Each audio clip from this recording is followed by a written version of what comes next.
Hello, and welcome to the Sunday morning Black Mass portion of our 72-hour charity stream for the 7th annual anniversary of Roll Plus Bond.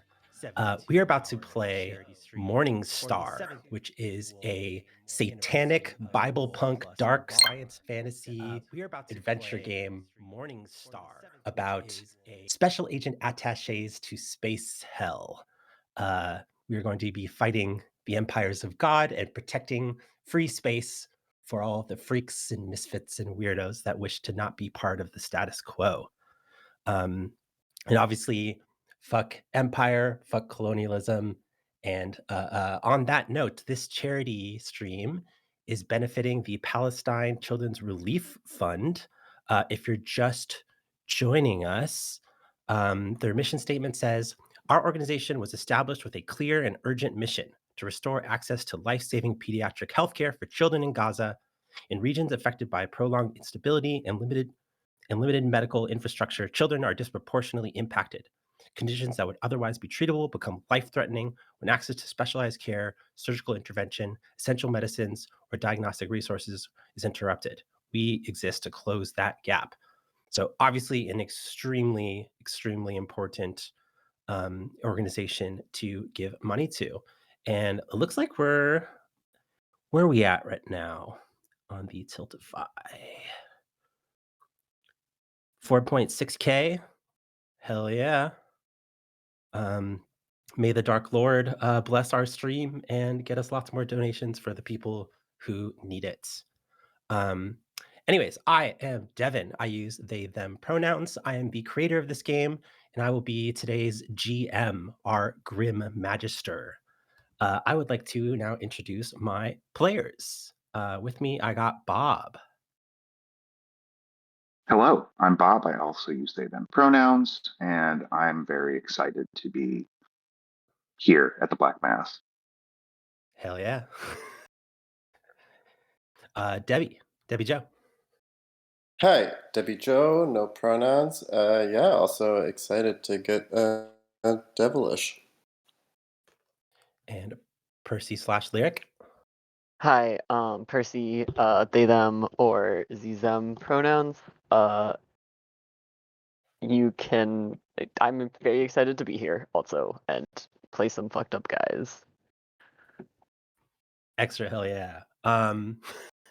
Also, I should just plug myself real quick. Obviously, I made this game, but also if you've been enjoying the interstitial music between all of the games, a lot of that was also me. So check out my Bandcamp, devindecibel.bandcamp.com. So let's get into this. So you might have heard what I said earlier and been like, hey, Devin, did you say this game was satanic?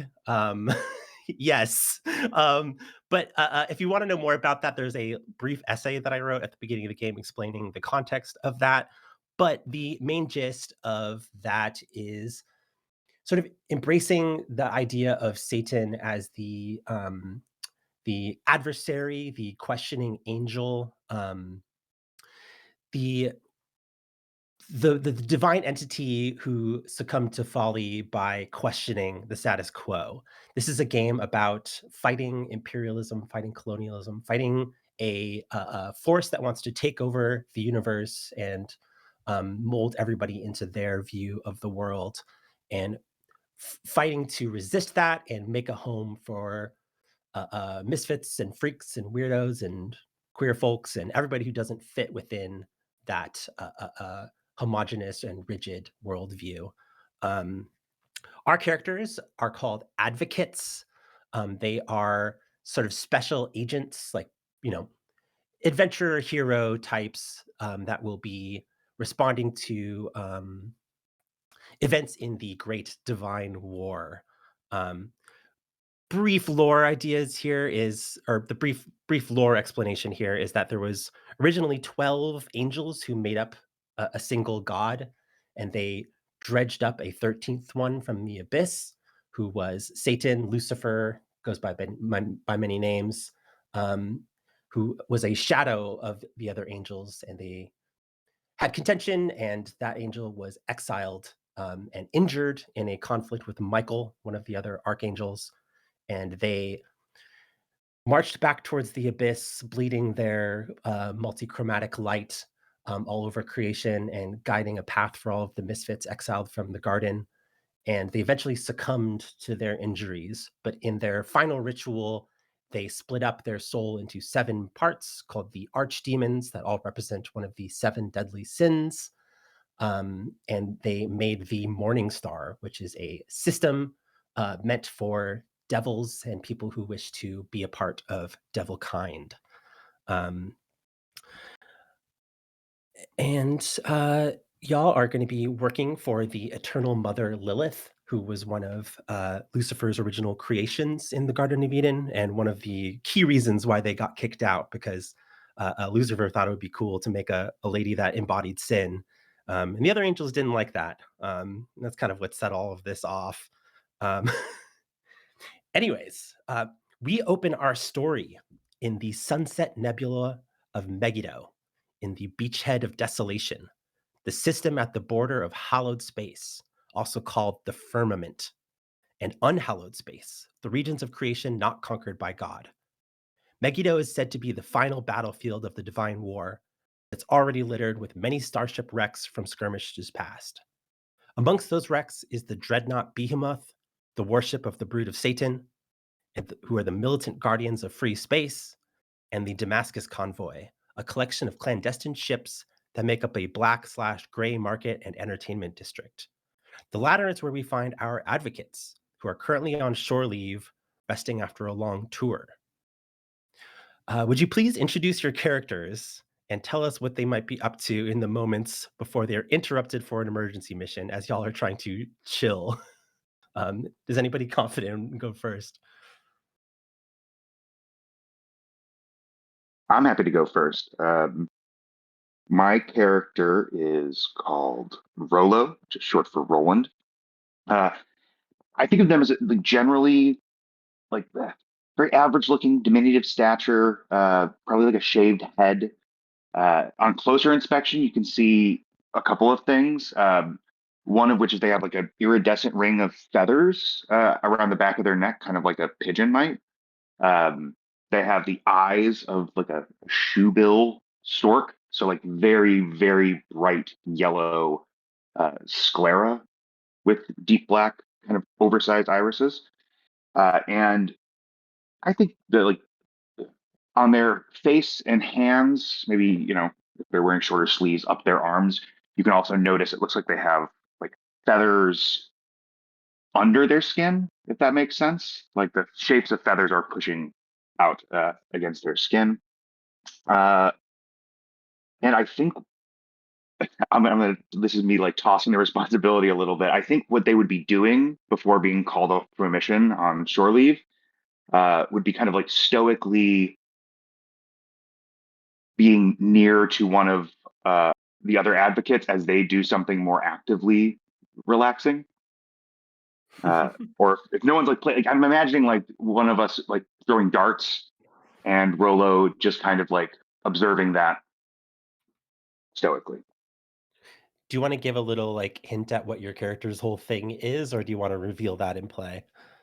Oh, I can totally, yeah, absolutely. So Does it give you my which archetype you are playing? yes, the archetype I'm playing is the Fury, which was pitched to me as very much like how devils from Chainsaw Man work. So I have a part of a devil implanted in me. In this case, I have feathers from I want to say in the Ars Goetica is referred to as an Earl of Hell, Halphus. Um, Takes the form of like a stork sometimes. Um, and my whole shtick is transforming into like a monstrous bird with hands that are captive bolt guns. Um, I think No Country for Old Men is the easiest reference point for the movie. Anton Chigurh, that character when he has like big tank of gas and that little thing that he presses against people's head. Um, it's like if a gun punched you with a big rod, and that's Rolo's thing. I don't know if we want to get more detailed than that or like into why that's their thing, but that is their thing. That's fine for now, but the other thing that I'd like you to talk about is your brood, because each character has an archetype, which is kind of their character class, and then their brood, which is the archdemon and deadly sin which they are aligned with. Yes, yes, absolutely. So I am part of the brood of Satan. Let me see. I have my dogma and such, my urge. The brood of Satan Um, is sort of the warrior clan. yeah, like the sin of wrath, if I'm not mistaken. Correct. Mhm. Hmm. Correct. And the dogma I hold from that connection to the sin of wrath is that I will return brutality twofold. In this game, dogmas are experience triggers that are like sort of statements related to your deadly sin. Yes, indeed. Cool, cool. All right. Who else wants to hop in here?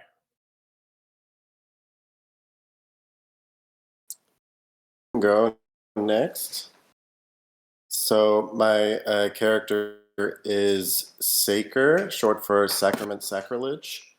And they are the archetype Wiser, which means that they use magic sigils to access the chaotic powers of the abyss. Is that right, Devin? Mhm. Is that about? Classic wizard Uh, nonsense. exactly. Their look is sort of a like blurry, hard to sort of visually pin down gray humanoid form with three golden eyes in their face. I mean, two of them where eyes often are, and then a third one on the forehead. And they've got the way that the sigils appear for them are sort of scrolling around their body in this golden sort of runic lettering that's constantly moving and shifting around their body, and then it kind of like scrolls off and floats around their body before returning, and that's all over them, making them kind of a lot to look at visually. But yeah, sort of this like gray form.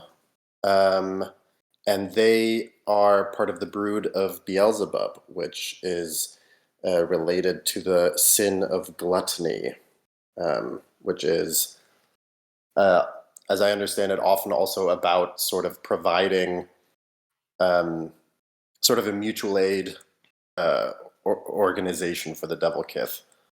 Providing and and enjoying. It's like hedonism and and mutual providing and aid. enjoying. Yeah, Trying to make exactly. the best out of life for you and your community. Mhm. And so where I imagine Saker right now is, and I'm not sure if this is where Roland wants to be, but I think Saker's at a rave. I think Saker is Hell yeah. dancing. Um, Oh, like 100% Roland is in the corner looking like a bird, like a kind of attentive, very like postured. I forgot to mention that part of my look is like intimidating. I think something like that, and that comes from the fact that I carry myself like a stork that is like about to dive in for fish. I love that. I love that I made this game about like explicitly being freaks, and everybody who makes characters for this game always makes like the scariest freaks possible. sort of the I, brief, isn't it? Um, I love it. yeah. So I think so. Saker's pretty just lost in the dance. I think there's probably some like light effects emitting from them and from the sigils swirling around them, kind of matching the like whatever light show is happening as part of this sort of illicit gray market rave. Awesome. Percy. Yes. So my character is Vine, uses he, they pronouns, and is the Bastion, which is I'd like a paladin, but not a paladin. What their armor is connected to them with blood, and they use their blood to do things and defend things. Well, it's a combination of Essentially. your blood and ancient demon blood. Yeah, that. Sort of a cocktail. Lots of blood. Paladin Um, slash blood mage yeah. slash like tank. Yeah, so paladin slash blood mage slash tank. And for my brood, mine's a little different than the others. My character Vine is part of the brood of Azazel, which is the sort of scapegoat brood, and as such I am a Nephilim, rather than normal. Not that anyone's normal, but I'm a fucked up little half human, half demon, or half angel monster guy. And as such, my look is ornate and scary. When they're not like in the full, like they've got like big armor in my mind, and they do always have the main, like there's a core piece for this blood mage paladin armor that for them is their like the chest piece of their armor that they kind of always have on, but underneath the sort of big It's not that you imposing always have it on, it's that you can't take it off. It is fused to your body. difference mostly. It's kind of different. You never take it off if you can't take it off.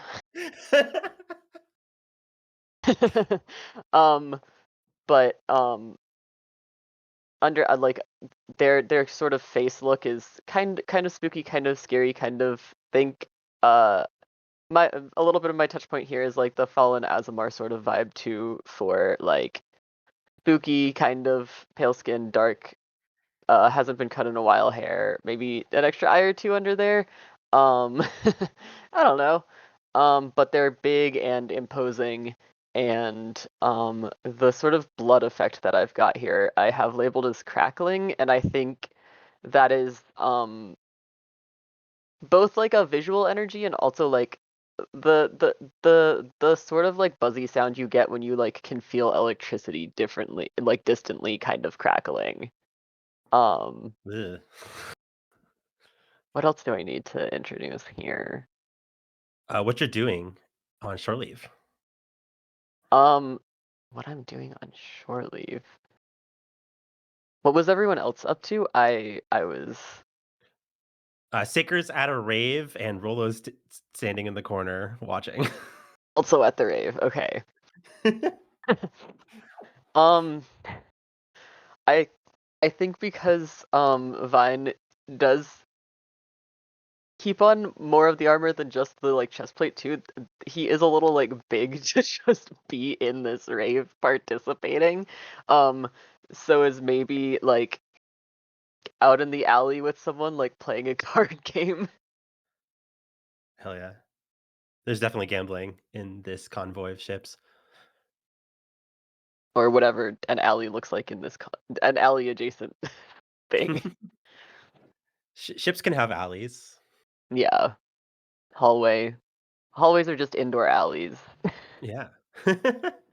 Also, just to give a little bit more context for that. So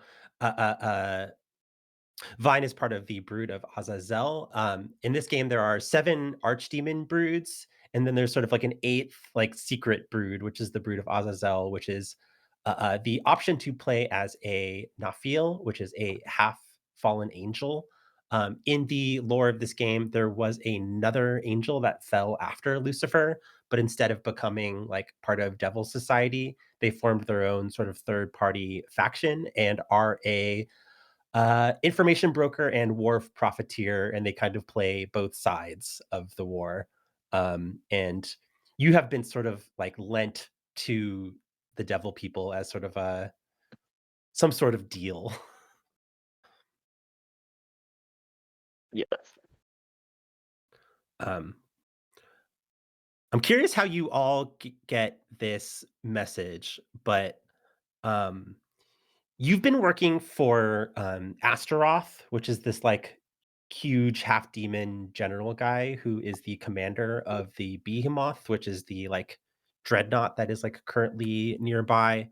Um, but you get a message from Lilith herself, the Eternal Mother, one of the founders and leaders of Devilkind.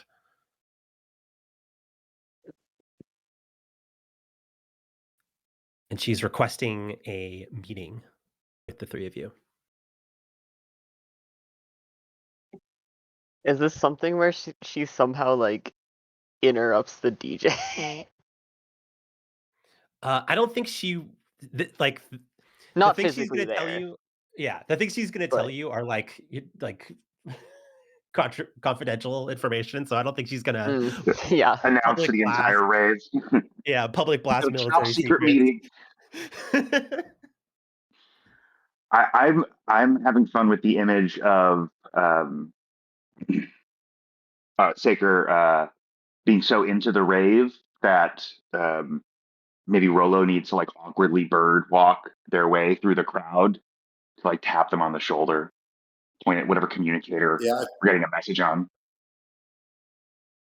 yeah, I like that. I think Saker notices you coming and kind of draws out the game a little bit of like tries to kind of dance away from you through the crowd, and I mean does let you catch up at a certain point, but it's like Oh, I not love as that. simple as like, hey, it's time to stop dancing. Yeah, it draws Always it a out little more. just enough. Mm-hmm. I'm about to like you're dancing away as I'm about to get to you, and then like people are moving in the way, and I'm pausing there for a second, a bit like bewildered by what to do. I imagine Rolo moving like very awkwardly through space. So that's a very funny thing to imagine, I think. Yeah, I think my main goal is just to like make you also have some time on the dance floor, but then I'll let you catch up to me. That's awesome. It totally works too. My head is often bobbing, very much like a bird, but bobs a bit more vigorously in the process of the chase, and that's me enjoying music. That's how I do it. Oh yeah.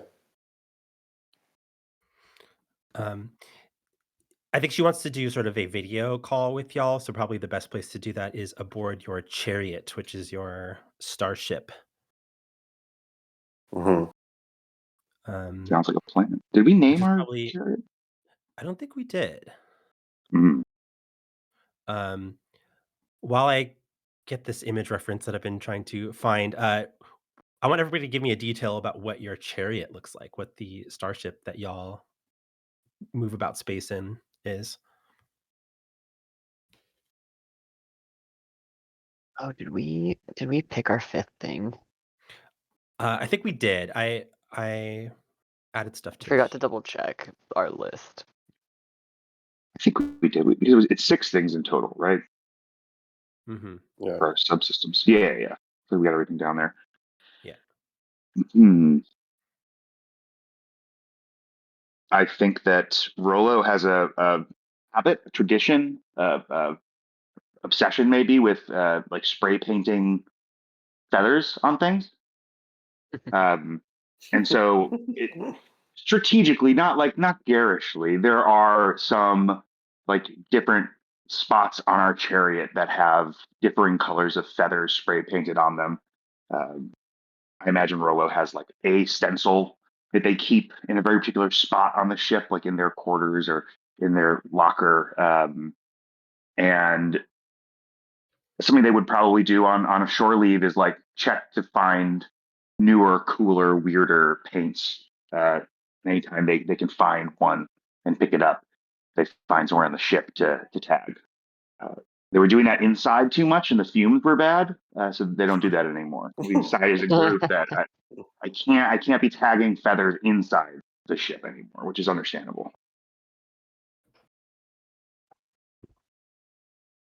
What kind of like shape is the ship? Yeah, I imagine. Oh, sorry. I kind of imagine it like a little bit longish, sort of needle-like. And I was just trying to think of how to picture the arcanic projector, and I was thinking of these kind of like rings that float kind of around the needle along the length of the needle that have these like sigils along the outside that light up in different ways. Oh, I love that. Like projected when sigils. Yeah, exactly. Yeah. The Arcanic projector, for those listening, is a device that allows one to cast spells through the ship as a catalyst. Yep. And we got some other cool subsystems, but we'll explain those as they come up.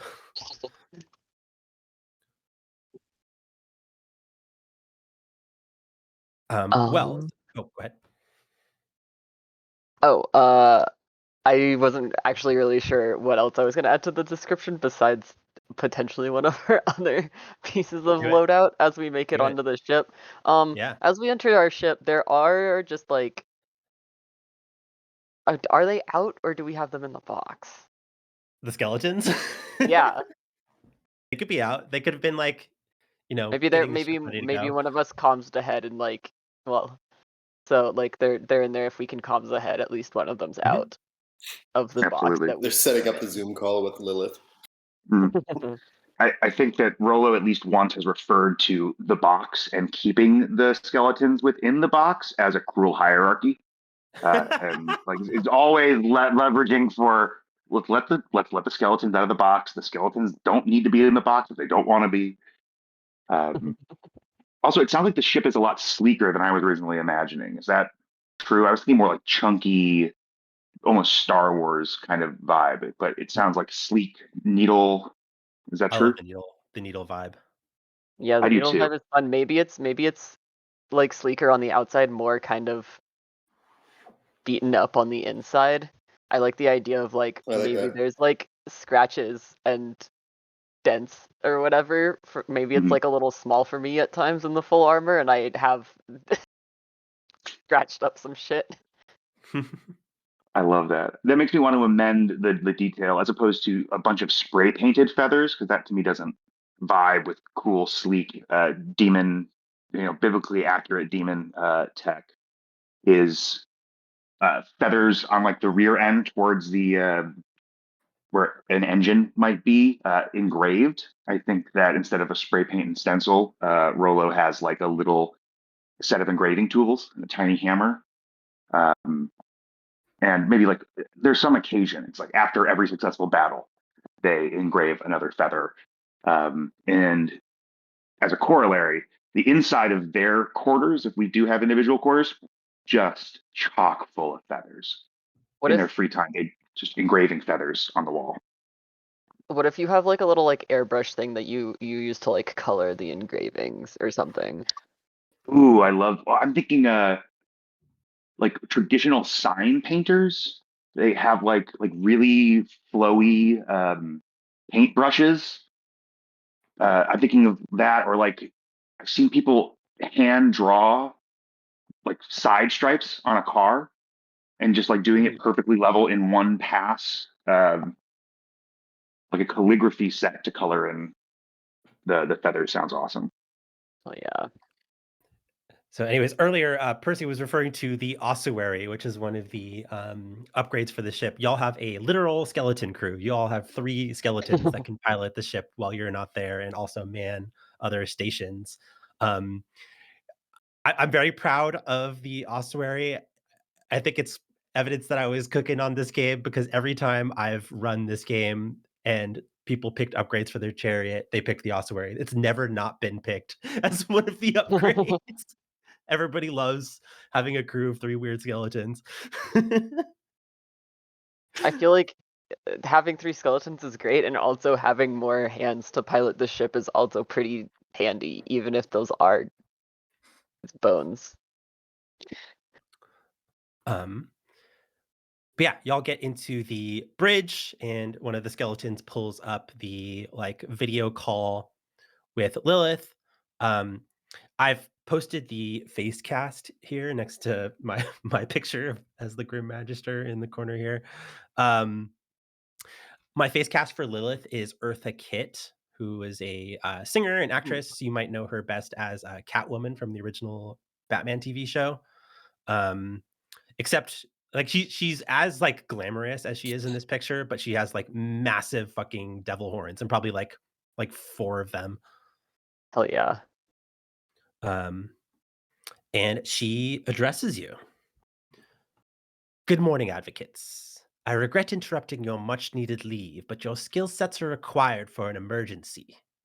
I've just received concerning news that a planet within the Dead Seas cluster called Druvala has fallen to the Archangel Michael's flood of fire.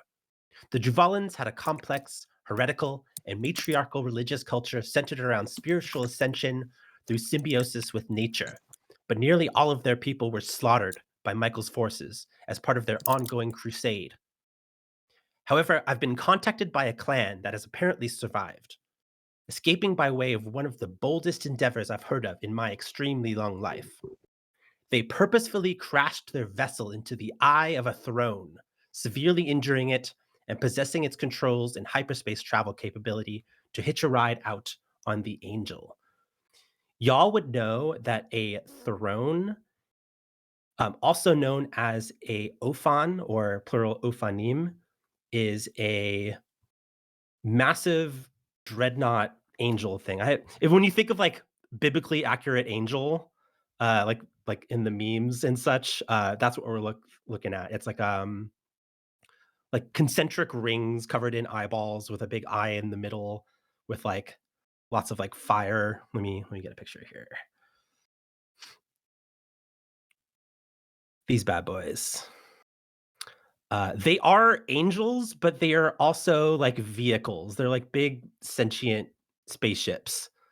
Um, and a group of like weird druid people hijacked one of these. um, and it is a living thing, so they had to like sort of like dominate its will. Um, and after their planet was genocided, they're trying to escape. Um, she continues.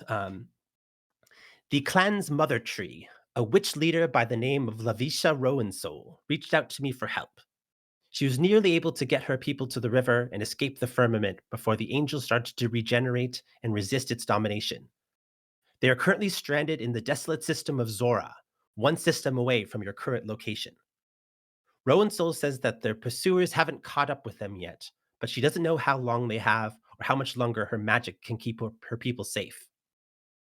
There is currently a violent power stalking the ship, and she has lost contact with the members of her clan she sent to try to remedy their situation. The Juvalans are seeking an alliance with the Mourningstar and help finding a new place to live. I trust the three of you can make that a reality. She mentioned a power. Y'all know that powers are one of the sort of hierarchical classes of angel. They are the warrior angels. They are built for nothing but violence.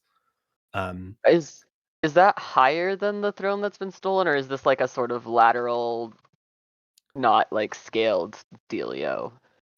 In the tier system in this game, they are one tier below the throne, actually. Okay.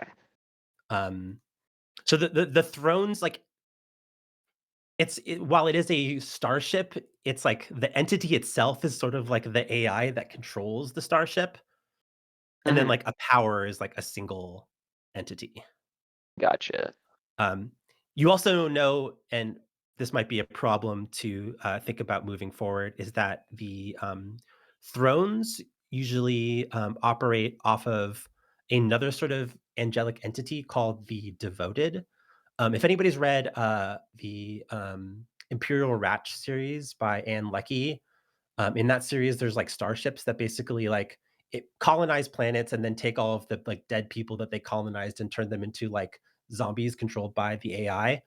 Um, Mhm. Thrones also do sort of a similar thing, except for the like bodies that the AI controls are like people who have like willingly consented to give their body to the angel. Um, and how much actual coercion was involved in that, who could say? Um, but yeah, there's usually a crew that operates the throne that are these like people that are Mhm. controlled by the AI.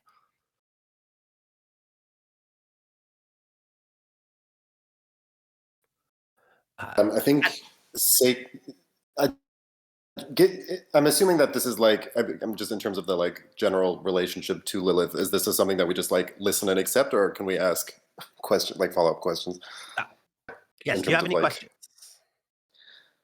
um, are they lacking in anything in supplies that we need to bring as part of this rescue operation? Not that I know of. I think they just need you to get there quick. They are one system Knowledge. away from freedom, but permanently stranded and in dire need. She referenced the river. The river is sort of like the cluster of systems sort of at the border between the firmament and unhallowed space. The river is famously where the highest concentration of Lucifer's blood is. There are just like nebulas full of this like weird, like chromatic, prismatic, like substance that is sort of anathema to angels. So like this area of space prevents angels from passing.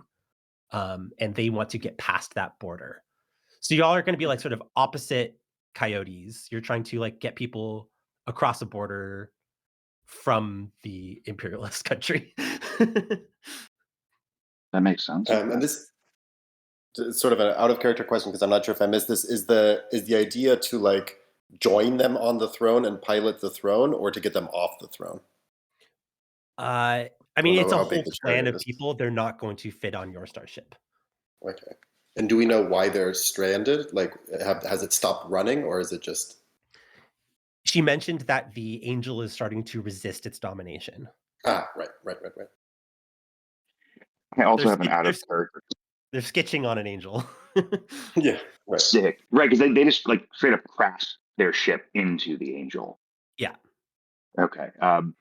How unprecedented is the idea of like going into a throne for us as advocates? Like, have we done that kind of thing before? Have we Probably just in like? like, the history of the Divine War, but like not common. Mhm, um mhm. she trusted y'all to do this because y'all are sort of like a commando squad. I've like run a bunch of games of this game, or I've run a bunch of campaigns of this game where like people were more like talky ambassador type characters. Y'all just built 3 huge violent weirdos. So uh y'all are like devil Navy SEALs. I love that. That's incredibly exciting. That's probably what Rolo also sounds like responding to this request. This sounds incredibly exciting. Yeah, I think Saker is like still got a little bit of the dance in them from the rave, but they're nodding in like acknowledgement of the assignment. Yeah, I think Vine is at like the back of whatever this space we're in is, like leaning against the wall, but he also like nods. Cool. And my head is nodding just because of the bird thing. Yeah. So we're all nodding. I had a quick question on Yeah. masteries. Did you rename Hallowed?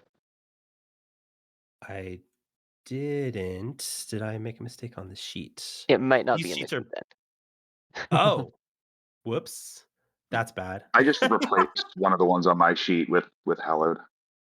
Hallowed Right, should yeah. be on there. I'll just delete one of these that I definitely don't have for now. Okay. Cool. Whoops. I made these sheets last minute yesterday. By the way, I've play tested this game a bunch, but I just released a new huge update for it yesterday, and I was trying to get sheets done in time, and I bungled them. I'll fix that by tomorrow for people Yeah. buying the game. Anyways, oh, I guess I should also say this game is available in the itch bundle that we're currently running. What's the thing for that in chat? Oh, somebody already posted it. Hell yeah. Hell yeah. Cool. So let's head out. Um, so when you do jumps between star systems in this game, that is a whole mechanic that has sort of an engagement role type thing to it. Let me pull up the spot in the document. All right, void skip initiation. Moving between systems is called a void skip. To perform a void skip, expend 2 materiel for fuel, that is a resource that we have aboard our ship, and decide which hyperspace domain the chariot will travel through. And then answer the following questions about the route and system stations to determine the tier and difficulty of the initiation roll. And then the GM will establish an opposition clock. I just said a bunch of like mechanical things. We'll go through those one by one. First, we're going to talk about the route. Is the chariot utilizing an established gate? Yes, there is a gate in this system. Um, uh, If so, but the advocates do not have permission to pass, incur a difficulty appropriate to the gate authority. There is a gate authority. Since you're moving into hallowed space, into the kingdoms controlled by God, the gate out of this system is going to be run by uh, uh, agents of 12, who are the uh, agents of God. So they'll be I have a waiting on the mechanical other question end. with that. Yeah. Yes. Um, if they're run by agents of God, would I be able to utilize like one of my contacts to help us get through that if we don't have permission to get through that? Absolutely. Hell yeah. I don't have names for them, but one of my contacts is a corrupt principality. Hell yeah. Which principalities are the fighting ones, right? No, Nope. principalities are mortals that ascended to angelhood by being like having divine right to rule. Um, they're people that were like given angelic crowns. Um, they're special angels because they can die by being decapitated. Oh, right. Yes. Yeah. I think I got that mixed up with because I also know a virtue, and I think I got them backwards. But Virtues are also not fighting angels. Virtues are sort of like medic wizards. right. Okay. I had no Powers idea. are the warrior angels. Much like Power from Chainsaw Man. Sort of. Oh, so the corrupt principality is one of those 12 that you mentioned, right? Then Uh, that are kind of well, in charge of that, or a principality would be like a king or a local ruler somewhere. yeah. Okay. I still feel like there's a way you could leverage that contact though, for sure. Yes. Um, let's go through the questions quick before we figure out how we're going to negate that difficulty. Is the chariot being pursued? No. Um, you will have to choose which hyperspace domain that you're going to travel through. There are two options. One is the pleroma. Um, this game takes a lot of influence from like Gnostic mysticism. Like the ancient Gnostics believed that there was like a universe outside the universe, that we were being imprisoned in this universe by an entity called the demiurge, and there's like a space outside of space um, called the pleroma, and that is a viable way to do space travel in this game, is to like sort of blink outside the universe for a sec. Um, however, that area is highly patrolled by agents of 12, by angels and their minions. So if you use that path, you might be tracked. The other option is traveling through the umbral birth.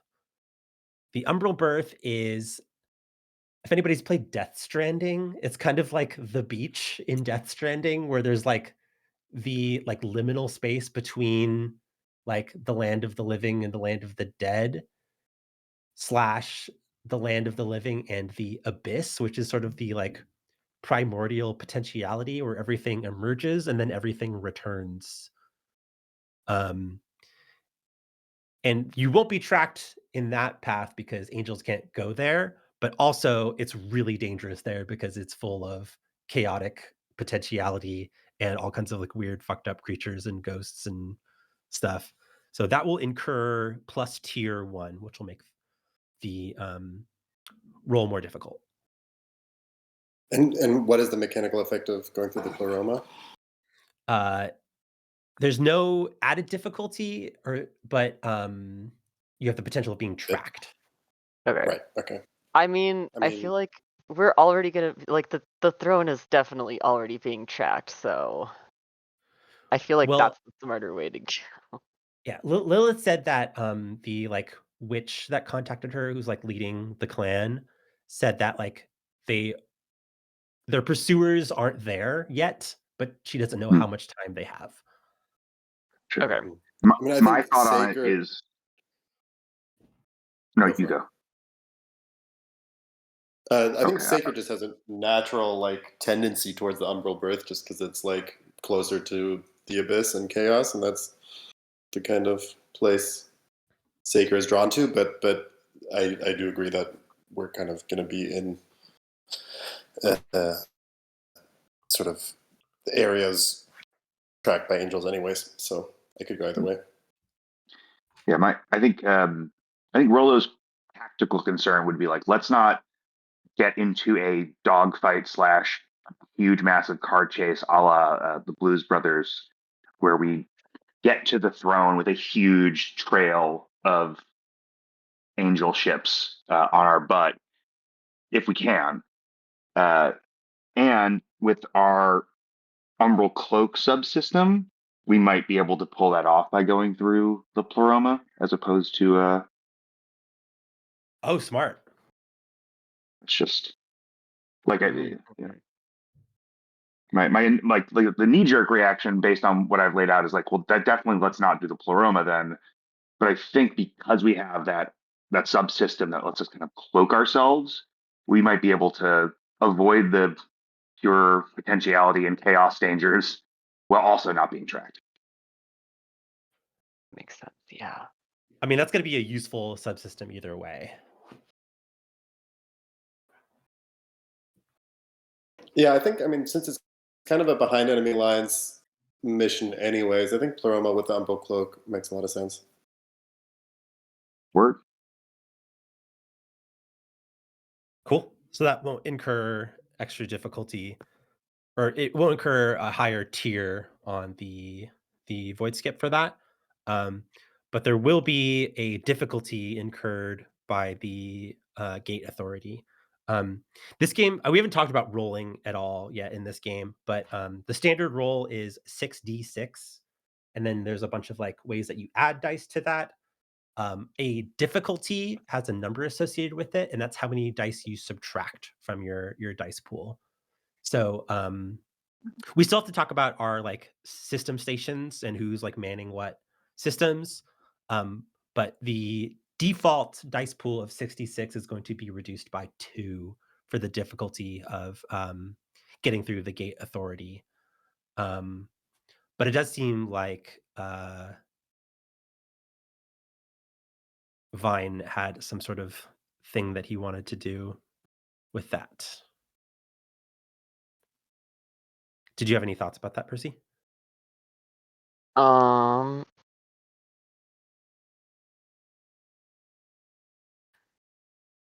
Um.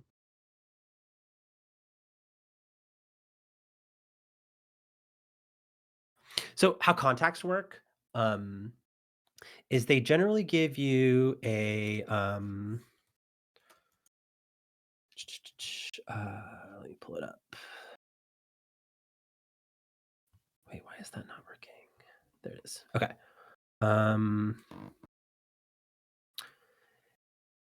They either give you what's called an auspicious aura to a roll, which is going to give you a sort of benefit after the roll rather than a benefit to the roll itself. Okay. Or a unique piece of equipment. Okay. Either way works, but I feel like oh, go ahead. a unique piece of equipment is a handy, um, like way I could get us through that like gate that is we don't have permission to get through if there's like a like forged document or something that I've gotten from this Yeah, like a principality. clearance code or something. I was going to suggest the Whether it's a exact same code thing. or like maybe there's like a like a I don't know, not like an actual barcode, but like a like a bumper sticker magnet kind of thing that's a barcode that lets us pass through, and that's the like identification that I can take like on and off, so that we're not always just like flagging, wow, we have this angel clearance or whatever kind of deal. Yeah. How did you get clearance from a like corrupt angel king? Did I? Have you been kind of like passed around as part of the scapegoat syndicate? like doing favors for people as like an agent of Azazel? Yeah, I think early on, they were kind of like passed around maybe at a like lower level, and kind of through their skill with brute force have wound up on this team, and they've been here for a while now, but they still have some like resources from those like past missions or connections or whatever, and Yeah, they maybe have you like were like been passed around, which is why it's not like I guess it's believable that like, oh, we're like both sides, yeah, they're probably passing information, whatever kind of thing. yeah, maybe you were like a security person for a principality during some sort of political conference. Oh yeah, that's fun. Cool. All right, so that's going to negate that difficulty. So we're back at 66. Um, Do the I other, oh, go only ahead. get a certain amount of those things from contacts? Is there something I need to mark off? There Or is. You have a 3-step doom clock related to your contact. okay, Um, if you tick all of those, you might like lose favor with your okay. contact. So I tick that like Um, each time I get something from them, essentially. correct. Um, Okay. and that should be on your sheet. Yeah. Yes. Cool. All right, there is a second part to this void skip, which is the stations. So we're going to determine how we are manning our chariot. Um, so there are 3 like main stations that need to be manned for the role to not get detriments to it. First, is there an advocate or entity operating the reins? This is the sort of navigational center. If not, a void skip cannot be made. And if so, add fell dice from focus and the piloting mastery. So in this game, there are 2 things that make up what are called fell dice. Those come from fell verbs and masteries. Fell verbs are like there's 9 action verbs in this game, kind of like Blades in the Dark or such. Um, and if you have fell verbs, you have extra dice to specific verbs. And then there are masteries, which are like realms of knowledge. It's kind of like the domains in Spire or Heart or Fathom. Um, and you can add both stuff from a verb and stuff from a mastery to a role. So focus is a verb and piloting is a mastery. Does anybody have focus or piloting? Oh, focus is the only one that I have that I can help with here, I Same believe. here.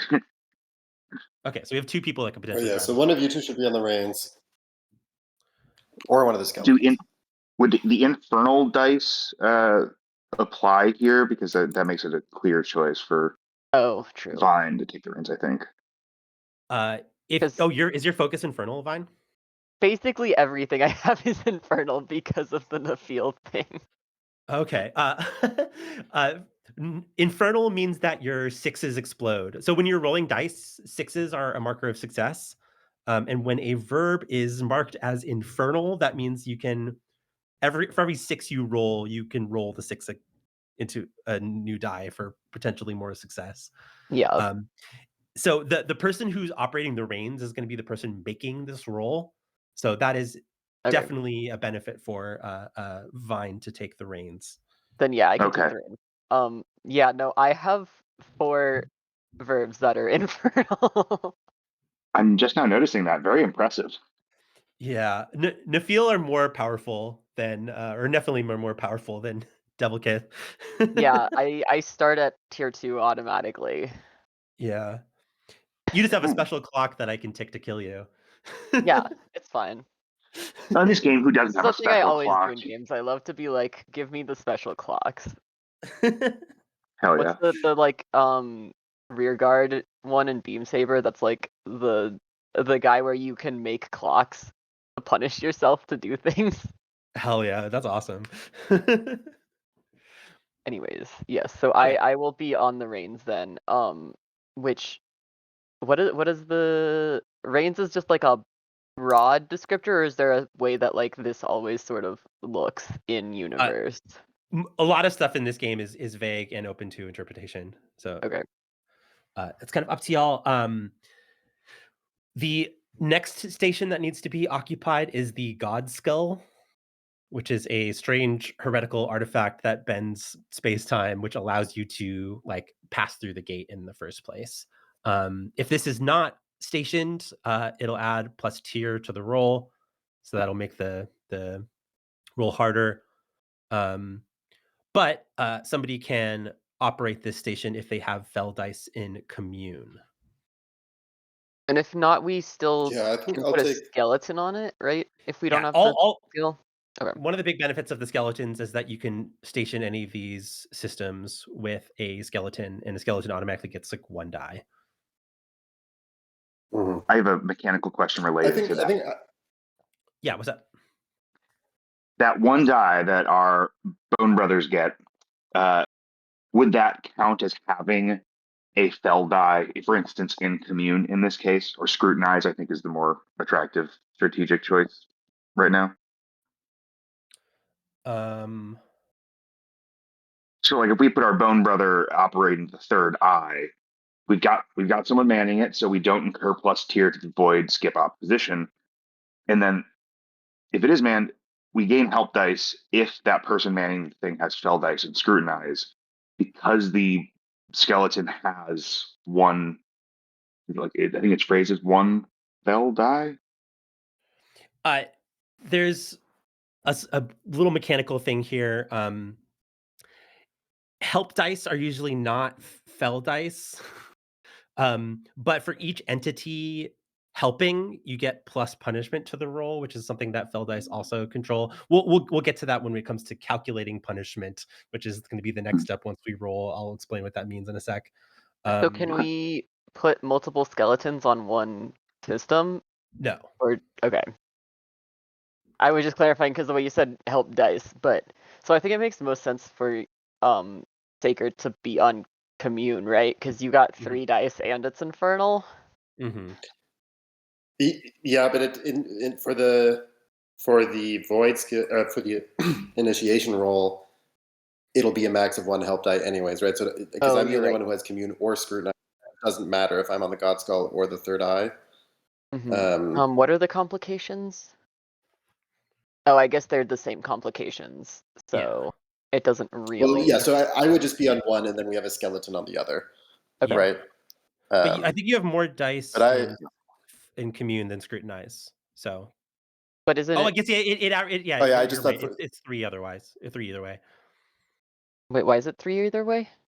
Because you can only have a maximum of 3 help dice. Oh, so because I have 1 help die on focus, then even though Baker has 3 fell dice, that you can only add 2 of those as help dice. Is that right? Well, Percy, you're going to be making the roll, so you're going to start at 76 with your die in focus. It's going to be infernal as well, so 6s will explode, and then you'll get 3 extra dice from the help dice from the 2 other stations. Okay. Though so that's really important that I have infernal because I get to explode all those help dice. Okay. Yes.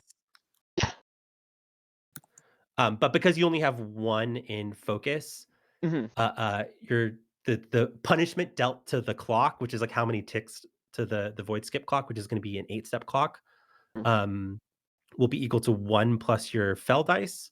So that'll be 2 total. But for each entity helping, you get another +1, so it'll deal 4 on a success. Okay. And also, if you roll a bunch of 6s, you could also add to that, but we'll see what happens. Okay. So basically, I guess this is kind of a complicated thing for the first roll of the game, but I swear this will go smoother as we there's go. just an upper cap on how good we can be at it, because like if you can't just add 6 help dice or whatever because they got 3s and everything. Okay. For the one more question for the help dice, do we add 1 help die per fell die that we have in that, or is it just if someone's on the God Skull and they have commune, they just get 1 help die? Yes. Yeah. You would add 3 for commune or 2 from scrutinize. But it's only okay. Yeah. up Then to a certain amount.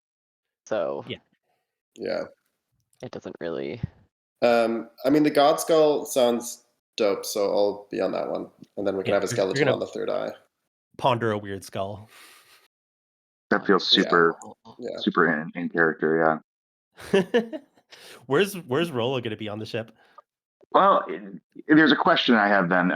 If I were to say be manning any of our weapons, would I be rolling smite to do that, No, or is you'd be that rolling different? focus. Focus. Well, I mean, that's one of focus. I'll be manning one. I think we have two battle stations. Mhm. So I can man one. A skeleton can man one, and maybe our third skeleton can man the umbral cloak, since we anticipate using that. Sounds good. Yeah, everyone Mm-hmm. on board with that? Sounds good. Yep. Do we have Cool. to have like all our subsystems manned to use them, or Yes. okay? Yes. Wait. Okay. For a subsystem to be used during like a ship sequence, it has to be manned. Okay.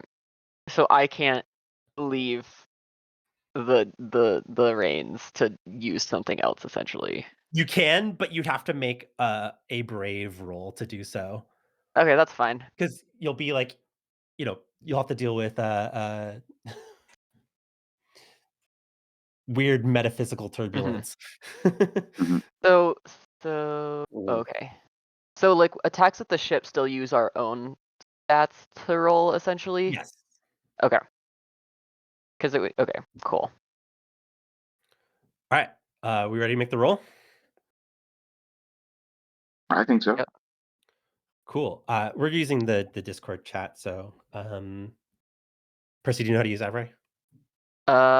It's exclamation or slash. I use two different pots in two different places, so I always mix it up. Yeah. So Okay. exclamation 96 we're looking at. Okay. Yeah. That's a lot.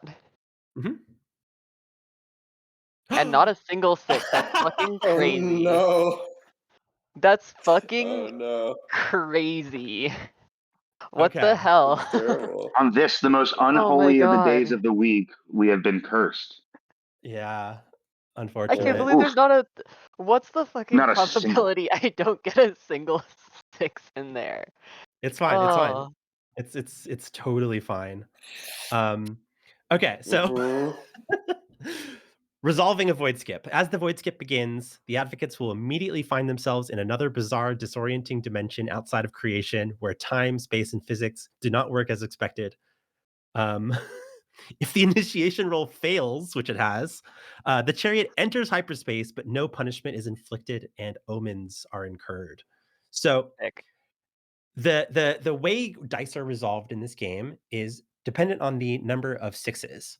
So if you get,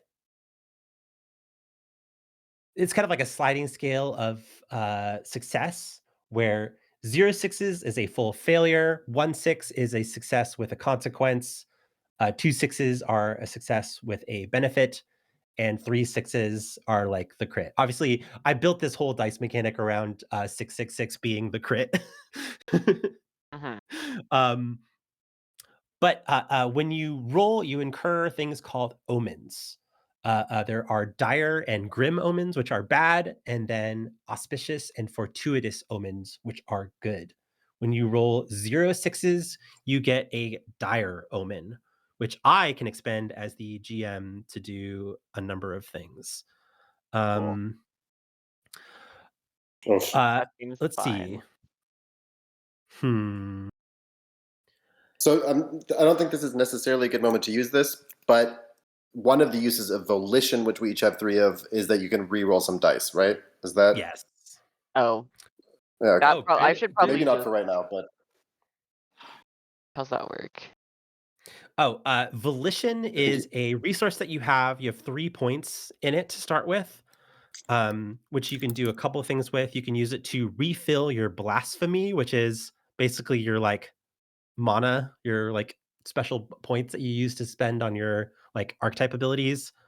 You can roll up to 3 dice after an action. You can negate a single source of punishment, which is like blocking damage. You can resist an angel song effect. You can like use your fierce force of will to resist an angel's call, or you can gain +1 tier for a single roll. Okay. So I think we were suggesting maybe re-rolling 3 dice here using one of your Yeah. points. Yeah, that is a good point. I like it's a one shot. I might as fucking well spend one of those. Why not? Yeah. So I Yeah. will reroll another 3d6, and depending on how this goes, I think that should determine how much we let me roll today. Yeah, No! what the? No. Oh, I don't know Alright, what to so tell from y'all. 12 I dice, we am got not a cursed. single 6. All right. Oh dear. Subtract 1 point of volition Yep, from your already sheet. done. Um, Before I there's get no to the way consequences, what does masteries this can look help like here. for... What'd you say? Is there? There's no way like mastery helps here or anything, is there? To do anything? Only if you had piloting. No. Oh, only if you had Matt, piloting, right? yeah. Um, What does this look like for Vine as they're Shit. starting this like void jump? Oh god. Yeah.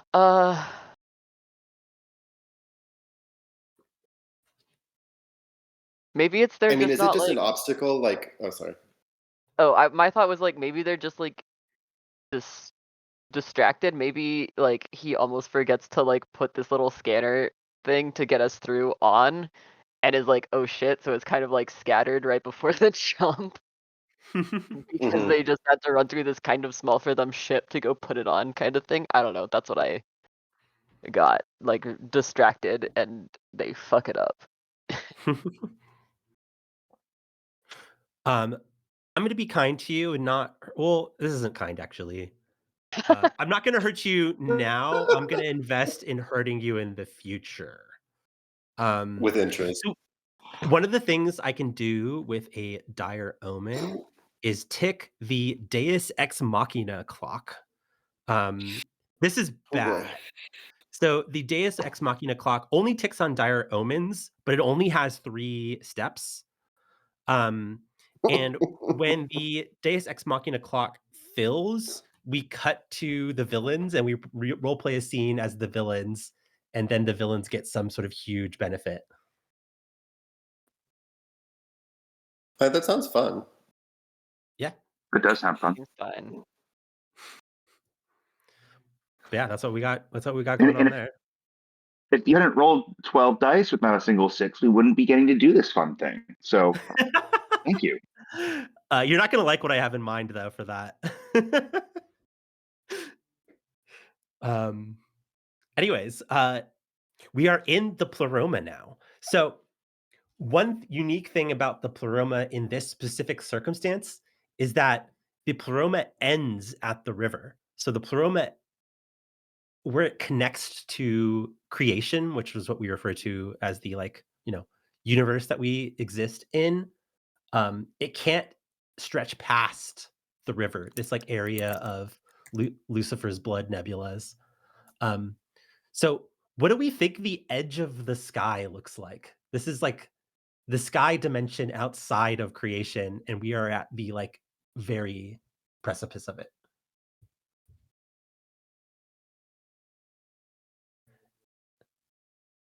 That's a good I question. mean, I do have to. My first place is that I go to is the like really kind of like pastel-y Renaissance painting heaven, like Sistine Chapel kind of Totally. thing, but like just like in a way that's like nauseating. Mm-hmm. Mm. It's so Is bright, it but there moving? isn't like a singular sun. Mm-hmm. Ooh, I like that especially. It's like I, so kitschy. It's nauseating. It's like kind of my imagination of heaven here, or like the sky. I love it. Hell yeah. Well, you at least have your umbral cloak up, so you are not in a place to be detected, but you do have an 8-step clock with no ticks in it. Mm-hmm. So we need to make Mhm. some rolls with our stations to like move through this space. Should I throw the umbral cloak up on the because it gets a clock, right? Yeah, It's like a 3-step clock for the umbral cloak. I have the umbral cloak. I put a clock next to it. Oh, you have a cloak there. Oh, you're right. Yeah. Sorry. Yeah.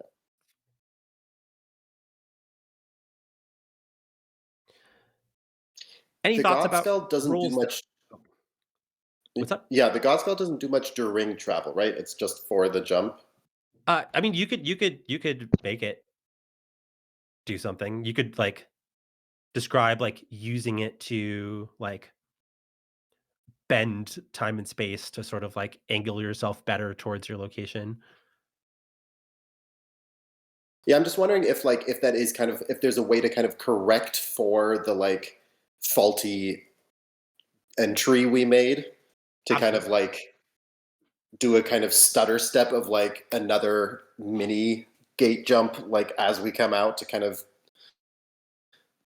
get on track like we kind of skid it out coming in but kind of there's like a stutter step before we jump forward. I have a um fun visual for that actually. So you blink into the pleroma, you see this like edge of the sky, and you're immediately surrounded by a swarm of archons. Archons are like false angels. They exist only in the pleroma, and they exist mainly to push people back into creation. They are agents of yeah, the so demiurge. Mm. so if I could basically like extend the gate that we came through to like out past them to kind of Yeah. like blink in, blink out, blink in. Yeah, you see them and are like, "Oh shit," and you like start doing God Skull stuff. Yeah. So this is like grasping the God Skull, sigils lighting up. Is that cool? This is sort of a first go at getting through here. Oh Absolutely. yeah. Yeah, Um, that sounds perfect so to me. yeah. Yeah. So I'm not going to incur any like consequences here just yet. So we'll just do a straight roll. So this will be 66 plus your dice in commune. Are you using any of your masteries here? Um, no. That's when I start shooting things. Um, Yeah, so big old it's just gonna wizard be sniper. yeah, exactly. So I've got 3 fell dice from commune, and it is infernal. So it's gonna Cool. be kind of the same roll as before, Yeah, 96 96 explode. infernal. Mhm. Yeah. All right.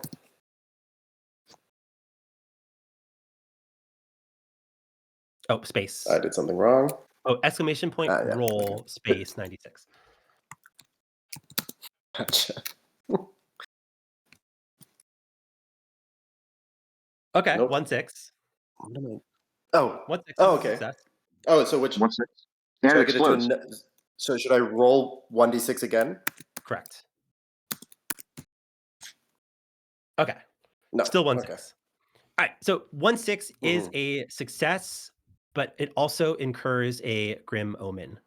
Um, Mm-hmm. so on the success, you're going to inflict punishment to the opposition clock. So the opposition clock is 8 steps, representing this void skip through the sky outside of space.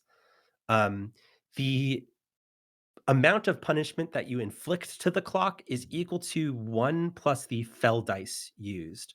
So commune is a fell verb for you, and you have 3 dice in it, which means it'll be 3 plus 1.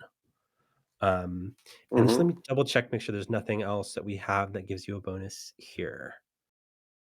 There is not. Yeah. Okay, so that'll be 4 steps of the void skip clock. Halfway there. Mm-hmm. Living on a prayer. Okay. And we get all right. But 1 And grim omen, you said, right? 1 grim omen, yeah. I'm going to use it to tick a clock. I'm going to tick a doom clock, and I'm going to tick the umbral cloak doom clock once. So it is at 1 of 3. Mm-hmm. And when that fills, the umbral cloak drops, and you are no longer cloaked.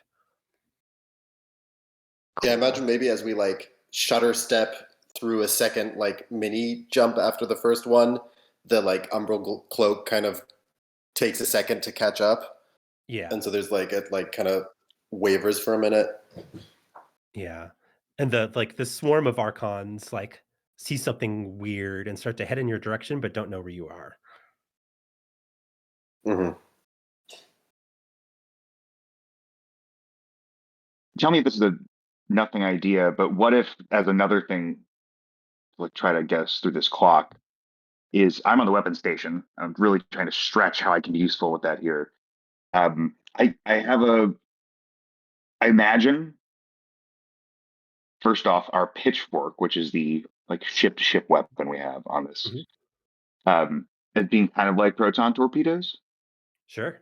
Uh, and I also am imagining, and maybe I'm wrong here, that a kind of like projectile like that with the tag anathema, like it has, which would make it especially potent against angels. Mhm. That might be something Not like especially the potent at all. right, right. Sorry, potent at all. That might be giving off a kind of energy that like the archons might pick up on, and as like they would like flock to it. Like fire Yeah, like sure. a shot from our pitchfork in a different direction that we may like that makes sense based on the stutter step jump that we made on, and send the archons in the wrong way. You also have the ancillary trigger, which is the second ship station, and you did man it with a skeleton, so you could shoot from 2 different locations. Oh, perfect. It's exactly what I would like to do. And you'll also How get a help die from the skeleton to do that. okay, great. So it's a would be a roll with focus. So standard 66. I have one fell die in focus, I believe. Mhm. I And you get do. an extra 1 from the skeleton. Okay. So I'm just rolling 8. I'm thinking like no, none of my specialties, or rather masteries or anything like that. Yep. Uh, actually, wait, no, I have a mastery in hallowed things. Perhaps this could be feeding off of that. Like my knowledge of how archons work is what's letting me know, like, oh, if I fire off a couple stray shots, they'll track those. Um, that's kind of a stretch, but I'll That's let you fine. have it. Just because hallowed usually refers to hallowed space, which is the portion of creation sort of occupied by God. And this is like sort of Gotcha. outside of that. We don't have to allow it then. No big deal. Okay. Uh, just thinking with portals. Okay, so let's exclamation point, roll, space, 8, 86. Yep. 6. Oh, Ho ho huge. ho! Ho That's ho 4 ho! sixes. All That's right. oh wow! I didn't even see the fourth one. Hell yeah! Um, yeah, so normally this would deal 3 punishment to the clock because you have 1 fell die plus 1, and then you get the plus 1 from a help. So Okay, that'd be 3 total. However, um, when you get 3 sixes, you get a fortuitous omen. Do you have the book open, by the way? me? Yeah. Yeah. Okay. The players get to choose the good omens. These Ah, are on page 75. okay. Um, 75. so 3 sixes equals a fortuitous omen, and you have a fourth one, which would be another auspicious omen. And you can also turn 1 fortuitous omen into 3 auspicious omens. They like sort of consolidate that way. Okay, okay. But I think obviously one of the ones you're gonna want to pick, maybe for the fourth 6, is if punishment is being inflicted, it is plus 1, which will finish the clock. Right. And Definitely then you that. could either get 3 more auspicious omens or pick 1 fortuitous omen. Oh, geez. Hmm. I don't think there's a lot you can I guess the significant beneficial narrative opportunity might be good. Yeah, but that feels kind of like I don't know, throwing like the press this one button for a random good thing and like kind of putting it all on you. I want to engage with these systems as best I can. There's just Uh, not a lot that you can do at the moment just what because, about like unticking the doom clock? oh, sure. Or can I so the idea would be turning my fortuitous omen into 3 auspicious omens, So one now you of have 4 which auspicious omens. right, and we're using 1 auspicious omen of the 4 to increase the punishment, which will let us finish the clock. I Mhm. use another one to untick the umbral cloak doom Sounds clock. good. Can I use a third to untick the Deus Ex Machina doom clock, No, or is that like a separate? Okay, that's a special clock. That's not a doom clock. dang. Okay, but that's good. That's I need only 2 more. Pick an additional option from a trait list. Oh no, okay, that doesn't apply here. Uh, You could get an insight. Um, You could still get a beneficial narrative opportunity, just not a significantly beneficial opportunity. Okay, Uh, okay. Let's see, 73 is where the insights are. Oh, maybe not. Insights are kind of like the questions that you ask on Discern Realities in Dungeon World. Mhm. I was just trying to take a quick look at those so I can see if they'd be useful. I don't think that it's listed at the right page. It says 73, but it's not on 73. Oh, it's on 72. Whoops. 72. You could also potentially generate ire, if I'm not wrong, because you can generate an additional point of a trait resource. It's an additional point, and Yeah, that it was would need to be my. something you already have in play. Okay. But that was I had that thought as well. Yeah. Real context, painfully strange, mysterious.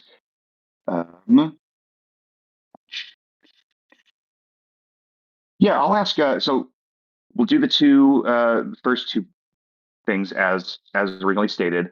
The third, I would like some kind of narrative benefit. Pretty please. And the fourth, I will ask an insight question. What should I be on the lookout for?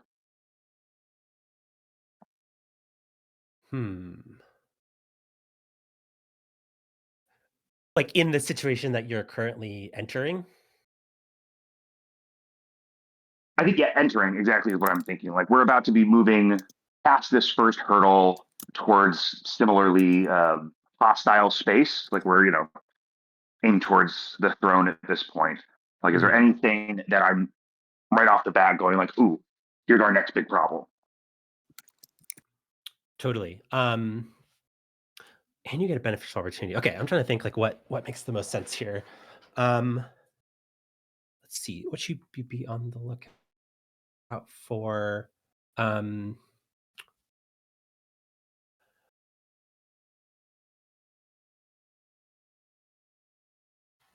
Well, one thing you know about thrones is okay. You blink back into creation out of the pleroma, and you're sort of instantly like met with a kind of crazy sight. You see the throne, which is called the Golden Hour. Um, you could see that one of its like concentric rings is severely damaged. Like it's broken. Um, which could be like a way to get in, but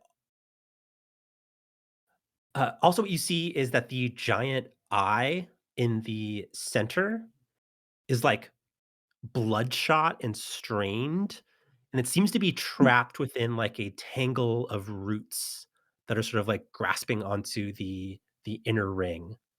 Um, and you also notice that the eyes on the outside of the rings are closed. They're usually open, and those can usually detach as like drones.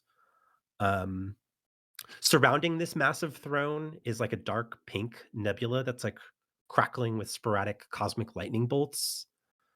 Um, but like one thing that you should be on the lookout for is devoted. So you know that the crews of the spaceships are like piloted by these like this like AI system of the throne itself, but these or the ship AI can pilot the bodies even after they're dead. So if like a bunch of people were like spaced when this like ring was destroyed, there might be still like AI occupied zombies just like floating around in space near the entrance. Oh, that's a good thing to be on the lookout for. I specifically, if we have like interstation communications, try to like radio that up to the reins for the benefit of Vine. And it sounds like the narrative benefit we have right now is that all the outer rings' eyes are closed, where normally we'd have to worry about drones. Mhm. Okay, Cool. awesome. Cool. That sounds. What was our? I would love to jump from the God skull now that we've arrived to the third eye of the ship, and then make use of my third eye to ask, without rolling, are there spirits or magic present in the direct vicinity? Kind of like, is there anything? Is the throne exerting its influence on anything that's like right around where we are coming into this?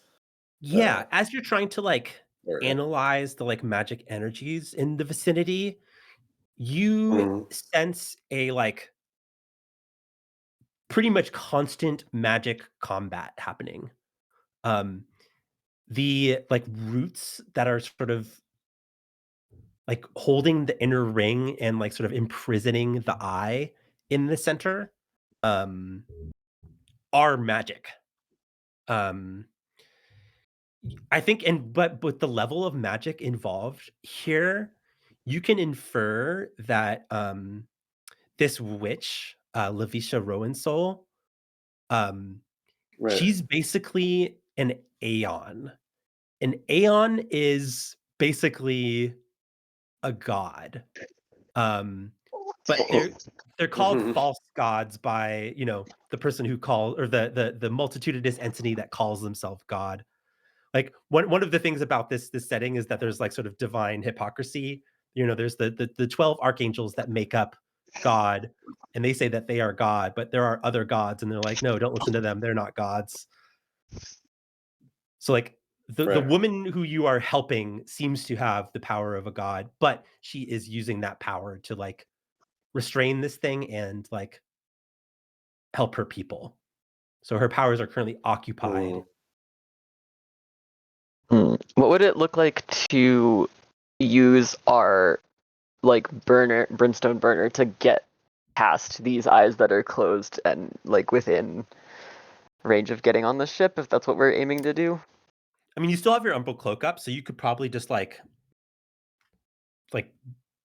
barrel in close without having to like contact anything. Or especially if you're Okay. like using your brimstone burners, you could any like AI zombies that tried to like latch onto your ship would get completely decimated. Yeah. What Yeah, I kind was of about what to kind say of that might be role would that look like?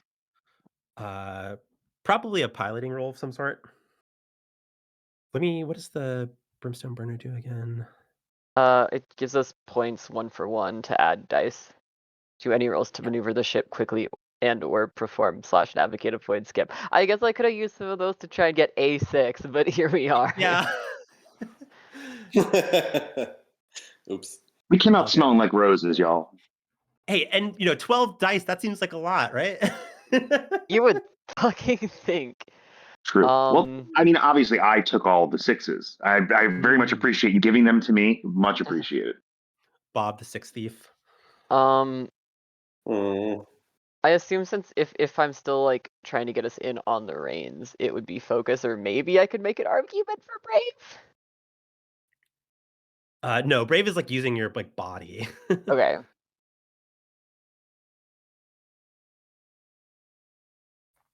So I probably can it definitely would be help because I'm on the like, third yeah. eye and like give Totally. you sensor readouts. Is there anything useful that I can do with my abilities? Probably not. They're all kind of in person. Well, I assume this will be like the last like Yeah. ship roll that we need to make before we can dock onto the spaceship and start exploring it. So I can burn up the burner Yeah, absolutely. if I need I mean, to. Yeah, who go knows if for you'll it. need your spaceship later? True. Right. So it's focus and Sounds like a then later problem. 1 help die. And then however Could I many. also help? Like, we don't need guns are a bad call right at this moment, is what it feels like. If we start firing the weapons again, that's going to draw attention to us. We should be doing other things. So what if me and the skeleton I had manning the ancillary trigger go up and like act as extra hands in the at the reins? Would that be helpful? Let's see. We got somebody on the third eye and somebody at the reins. Would it help to send the death bats out as like a scouts / distractions? A distraction, but not scouts, because there's different drones for scouting. Yeah, Gotcha. the holders. You can only help on ship rolls if you're like manning a station that is helpful. Okay, let me see. Are there any core systems that would be helpful that aren't currently manned?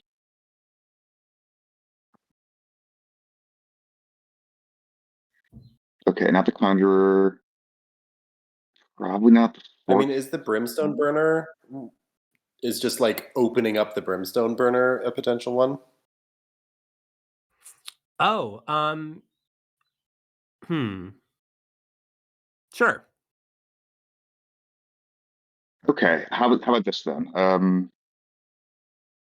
I can go stand at the ready by the Brimstone Burner, and maybe I can send my skeleton who is manning the ancillary trigger to the Hellfire engine to like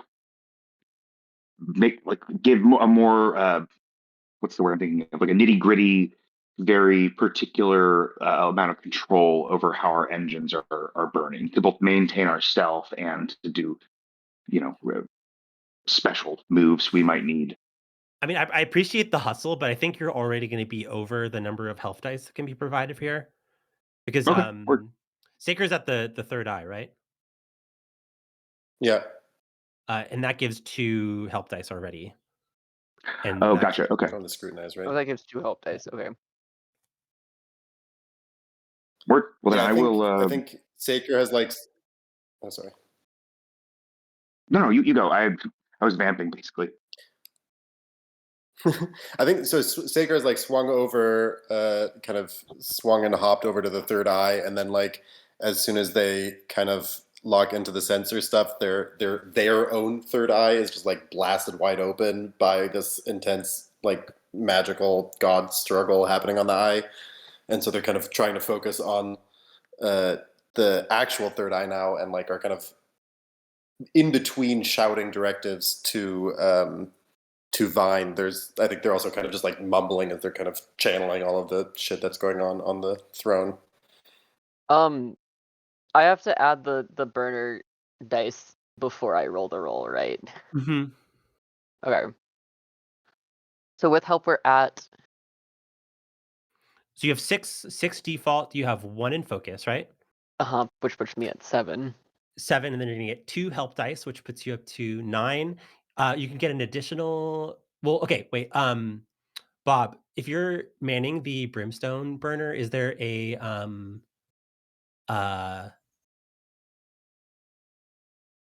like verb that you're using to operate it, Um, or a mastery? what if? Let's see. Probably not mastery, but depending on what the Brimstone Burner looks like, what if it's a big machine with like a huge lever where being strong might be helpful? Wouldn't that be cool? Yeah. Like a forge That is almost. cool. Yeah. Here's one thing I need to add though. There was a special note for this on the like void skip initiation that made you not have to do this, but this does apply now. Whenever you offer help dice to somebody, you have to tick one of your punishment clocks once. Either your physical punishment clock, Yeah, which is your sort of body clock, or your metaphysical punishment clock, which is sort of your like mind social clock.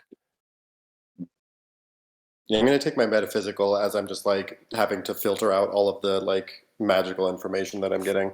Totally. I will take my physical. I also believe that if we have a little moment to pause after this, my incorruptible body trait will allow me to regenerate that. Perfect.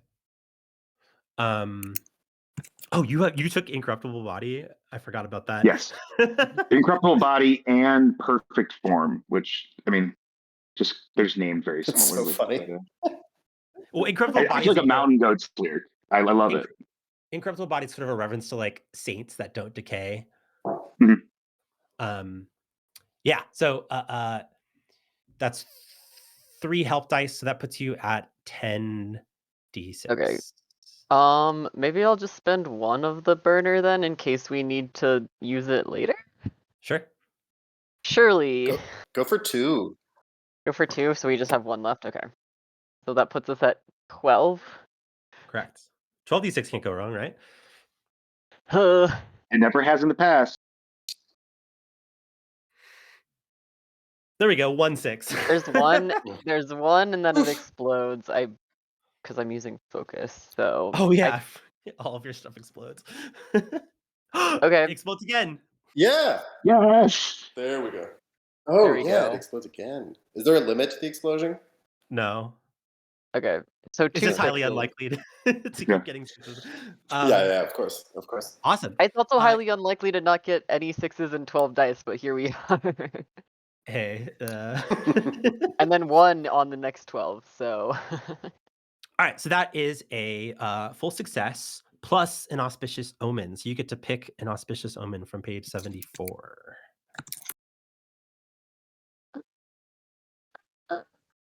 Where is And that? indeed, you feel like a bunch of like weird bodies clunk against your ship. Is it page 74?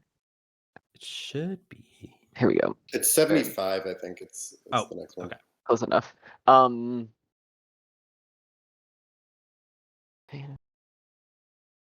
Generate again an additional. Do we have any doom clocks ticked right now? Not at the moment, actually. Okay. What about the burner? Is that a doom clock? It's a resource. Oh, it's a resource. Okay. My Resource. apologies. Generate create an advantage.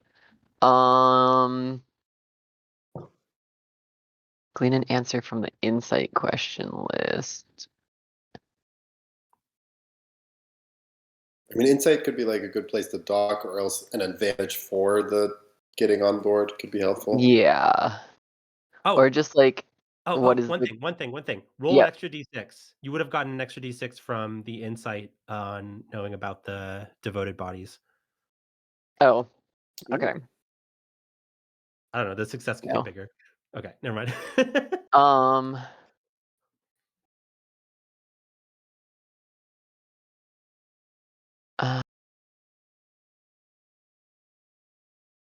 I'm always. I don't know if like maybe it's better to just do the like ask the GM for a beneficial narrative opportunity, because I'm not sure what of these insight questions is the most useful, besides maybe like a what am I missing here, or the what is an actual next step. What do folks think? I have a good answer for what am I missing here. Okay, yeah, I will do that one then. What are we missing here? As you sort of like bring your ship in and you're like focused on like finding a good place to dock, you realize that you are not the first ones to arrive at this situation. You Okay. see another ship kind of trying to hide itself amongst sort of the rubble of this like exploded outer ring. And you in particular know what kind of ship this is because you've ridden in a similar model before. Okay. There is a scapegoat circle ship here. So some sort of agent they of like? Oh, some sort okay. of Nuphiel agent of Azazel might be here already. Okay. And they have docked already. Like they're potentially already on board. Yes. Great. Interesting.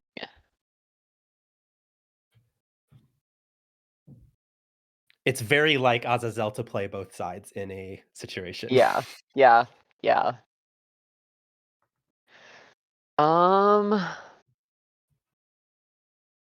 Good that we know that's here. I do think Vine's approach is like, that's a future problem. We'll see how they engage once we're here, but let's get on the ship.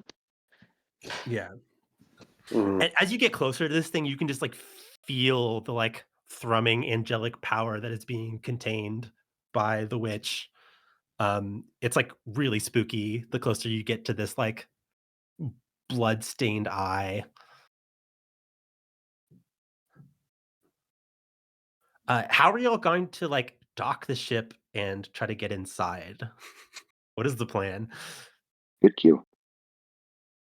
What are the like Are there like typical points of ingress for thrones? Like, do they have kind of hangar bays or something? This might be a roll. This might be a scrutinized roll. The one thing you can see automatically is that where this like outer ring was exploded, there's like ways to like sort of move the ship into one of the rings. Obviously they're like sort of torus shaped, so there's like space inside the ring that you can occupy, and it seems like the part where these rings exploded, there's like the like contents have been voided. So you could like sort of sneakily put your ship in there. But in terms of like docking stations, this is like not technology you're super familiar with, so it's unclear like where one would normally dock. Mm-hmm. Okay. It might Okay, be but worth going the in through like a scrutinized. whole. You could also just like dock, like put your spaceship somewhere and then put on spacesuits and try to like get in like manually. Mhm. My only concern to mention is that there are many ways this situation resolves in which we will have to pilot this. And we might want to make sure that our ship is somewhere that like we're not worried about it not staying connected. You know what I mean? I mean, we do have the skeletons to help us fix that if it. True. You're right. You could have the skeletons drop you off in spacesuits and then like fly nearby. Yeah, so Oh, that that's they're pretty ready. sick. If They we keep just the like ship the ready three for of them. us just come like floating down. Mm. Thumbs up. Just the three of us like floating down in our spacesuits as the chariot flies past into one of these like Yeah. burst open holes on one of the rings. Also, back up in Hell an yeah. emergency, we could maybe just take this other ship. Mm-hmm. That won't I cause love that. There's problems at also there is all. something. Yeah, there is a piece of general equipment called the summoning stone that since we have a skeleton crew, we can like have them come pick us up also. Oh, heck yeah. Useful. Oh, do we need to decide our load? You'll be doing that right now if you leave the ship. Okay. Let's do that. Yeah, I think Yeah, we leave let's the do ship. it. Let's go. Let's get on here. Cool. So how load works in this game, kind of similar to Blades in the Dark when you're doing like the beginning of a mission, you're going to establish like a number value, and that's how many times you can like declare equipment. And some equipment like is different costs. So some things are 1, some things are 2, etc. And that'll be in square brackets next to the name of the thing on the equipment list. You each have access to the general equipment list, which is on page 87, and then each archetype has their own special equipment list. But like in Blades in the Dark, you don't need to establish what you have on your person until it becomes relevant. You just need to establish a number. And the loadout values 1 to 4 is light. The Advocate is fairly inconspicuous. 5 to 7 is medium. The Advocate seems fairly equipped for a mission, but is carrying a manageable load. Or 8 plus, the Advocate appears to be ready for a serious situation and may be somewhat encumbered.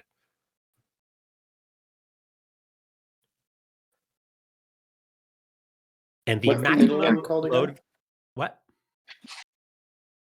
Sorry, What do you say? go ahead. I was just wondering what the middle load value was called. Medium. Sorry, I blanked while you were saying that. It's on page Medium, 81. yeah. I think I'm probably gonna go medium. Yeah. Yeah, I think I'm probably gonna go medium. The upper limit to what you can carry is 10 plus your fell dice in Brave. Okay, so I could go to 12. In theory, if I was over encumbered. You And can, what you can go beyond that, but there's like a downfall consequence that you get if you Gotcha. are burdened. I remember that, yeah. What is the like kind of mechanical negative to going heavy load? So the like catch-all thing that I can use to punish Mm. you for things that are like less effective or like have special like consequences associated with them are difficulties, which are minus dice to the default pool. So, in the example when it says like difficulty if they try to be inconspicuous or do something athletic, by athletic you mean like jumping or like more finesse-based athletic things, not just Yeah. like being strong. Yeah, if you like are stacked with a bunch of equipment and you try to like do something like really intensive with your body, that might be difficult. Okay. And is it safe to assume we will all I'm gonna have go to medium. spend 2 on the void diver suit just to allow us to do this kind of entrance? The thing that Yes, lets us you'll exist. all instantly need to declare a void diver suit and declare that as part of your Oh, I lineup. shouldn't have. Okay. Oh, also, Okay. I was supposed to just subtract 2 material from your spaceship from the fuel from your trip. Oh, right, for the jump. So what's our total material? 36, 34. So if we each do medium, that's fine. That's only what, 21? I could go heavy if need be. I was thinking about it anyway, but Yeah. I think But that we might make lose sense. 2 to the suit. Ugh. Maybe I go heavy yeah. too, because that kind of fits with the vibe. Mhm. I mean, heavy means we can either you or I could each go up to 12. I think, which would be. Mhm. I mean, there's a lot of useful items in the general equipment. Yeah. If you both go heavy, you're gonna have problems with the platforming sequence of this mission. A platforming sequence. Um. I'm So if assuming that would be I mostly take represented by Brave, right? if I take when is tier only relevant for when you're like attacking something? Tier is relevant anytime you're trying to overcome an opposition, and there is a tier difference between you and the opposition. An Okay. opposition can be So a being character higher that you're. tier doesn't help me with other obstacles. It's just if I'm Yeah. opposed, essentially. Yes. Gotcha. An opposition can be both a character or a situation or like a task. Oppositions can be like all kinds of different things. In the task of platforming, do you think that might be represented, or would tier likely not apply in that? It would, but I was also joking about that. Um. Oh, Also, does my armor is already heavy? Is that gonna stack with being a heavy load? So I would get like double difficulty to a quick movement, or does it not stack? It could potentially stack depending on what you're doing. Okay.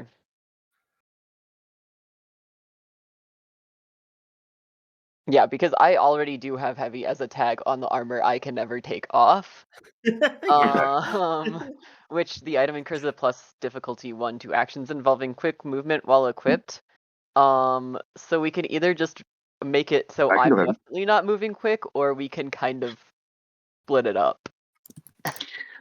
I think we should split it up. I think we should Yep. split it up, especially because We'll like do medium then, and that still gives me yeah, 5 to work with. And you can always go up if you pick up things. Yes. Okay. But remember that you Okay. are already Oh, declaring fuck. 2 for your spacesuit. Yeah, and I kind of also already have to declare 2 for my weapon at some point. So Mhm. that's rough. Okay. That could still be medium, right? That Well, gives me 4 left to play with, essentially. Percy, you should have taken the ability that lets you use your armor as a spacesuit. Oh, I did not even see that. But I'll definitely do heavy then because like it won't work in all scenarios, but if we need something, I can have it, right? So you don't have to worry as much. You have 4 to play with on your own, and provided the ability to like approach each other and hand things off, I can yeah, also like declare things and then give them yeah, true. Like if we need to to heal Vine. wounds or whatever, you're right. You're right. Okay, yeah, Yeah, I or will like if I go need to like buff your medium. weapon. All 3 of your archetypes have an ability that lets you survive in space that none of you took. That's very Wait, fun. which one do I have? Oh, The like void lungs, I think. Oh, right. Okay. Um, Cool. Okay, I'm yeah, I'm gonna gonna go have heavy. these grayed out, so I haven't declared them yet, but I just want them handy if I do declare them. Okay, Let's see. So void. I'm gonna go. That is funny that none of us took that shit. Yeah, we knew we'd be doing this too. Yeah. Well, we knew we'd be approaching the ship. I guess we didn't know that we would be jumping off of it. True. I did kind of imagine a loading bay. It's all right. Okay. So I'm medium, you're heavy. Uh When I'm medium. You're medium. Okay. Okay. So we have stuff to play with, and we can pass it Yep. around. Yeah. Oh, Yep. that's a can we our I guess since we realize that we can pass stuff around, our stuff that's class specific, I assume we can't pass around, or I guess it depends. Like, obviously, I can't give someone my demonic transfusion because Icar is specific to me. It's not going to do anything. You could pass stuff around. It's just like you're not Okay. allowed to declare it. Okay, but it's also not them. They wouldn't gain one Icar if they drunk my demonic transfusion, kind of thing. I mean, I they guess some would, but things it are wouldn't do more. anything for them. Yeah, But we can feel definitely kind of say fucked like up. like if They'd get some blood that's not their own. tasty. Seems fine. Okay. But we're agreeing that like in the case that, for instance, Vine wants that thing, I could say like I declare that, I brought that, you gave that to me, it's with me, and then like give it to Vine. Yes. You just can't declare stuff from his special equipment. Yeah. Oh, okay, gotcha. That So makes only sense. the stuff from general and from my specific Yes, Fury and you equipment can list. Okay, physically hand it off. Correct. cool. Okay, cool. All right. Do we decide on our loadouts? Yes. Mm-hmm. Yes. This might be a Yeah. good place to take a break, actually. Oh yeah, good point. Yeah, because we're halfway. Yeah. Can we get like a brief image of like what the interior looks like as we float in Ooh, to Sure, like sure. head into break with? Are you trying to float into the voided like broken ring? That's I would like that. If that's cool with everyone I else. think I maybe speak for the party when I say whatever looks coolest. Yeah. Yeah. Whoever's most badass, I think we want to do that. Sure. So you descend into this like broken ring.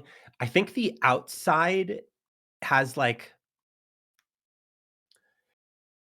the outside is probably where a lot of the like devoted would have been that were then like voided out into space when this like explosion happened. And I think there are these like weird like cathedrals on the insides of this like ring layer. It almost looks like kind of like a halo like world on the inside, like a ring world where there's Mhm. like roads and what would have been like gardens and stuff like that that have been like kind of desiccated by the void. It looks like you're like walking into like a ring world ghost town as you're descending into it. Hell yeah. And the weird little like thing that I'll add as like the thing to address once we get back is that you do it almost sounds like a wind, which is impossible in space, but you see kind of in the distance headed towards you a like self-replicating field of flowers. Hmm. Hmm. That And feels take bad. a break. Take a break there. Other Devin, are you able to get us on the interstitial screen?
Welcome back to our Sunday Black Mass portion of the Roll Plus Bond 7th Annual Charity Stream in support of Palestine Children's Relief Fund. We are currently playing Mourningstar, a game I created, and we just boarded a biblically accurate angel spaceship with our crew of devil commando freaks.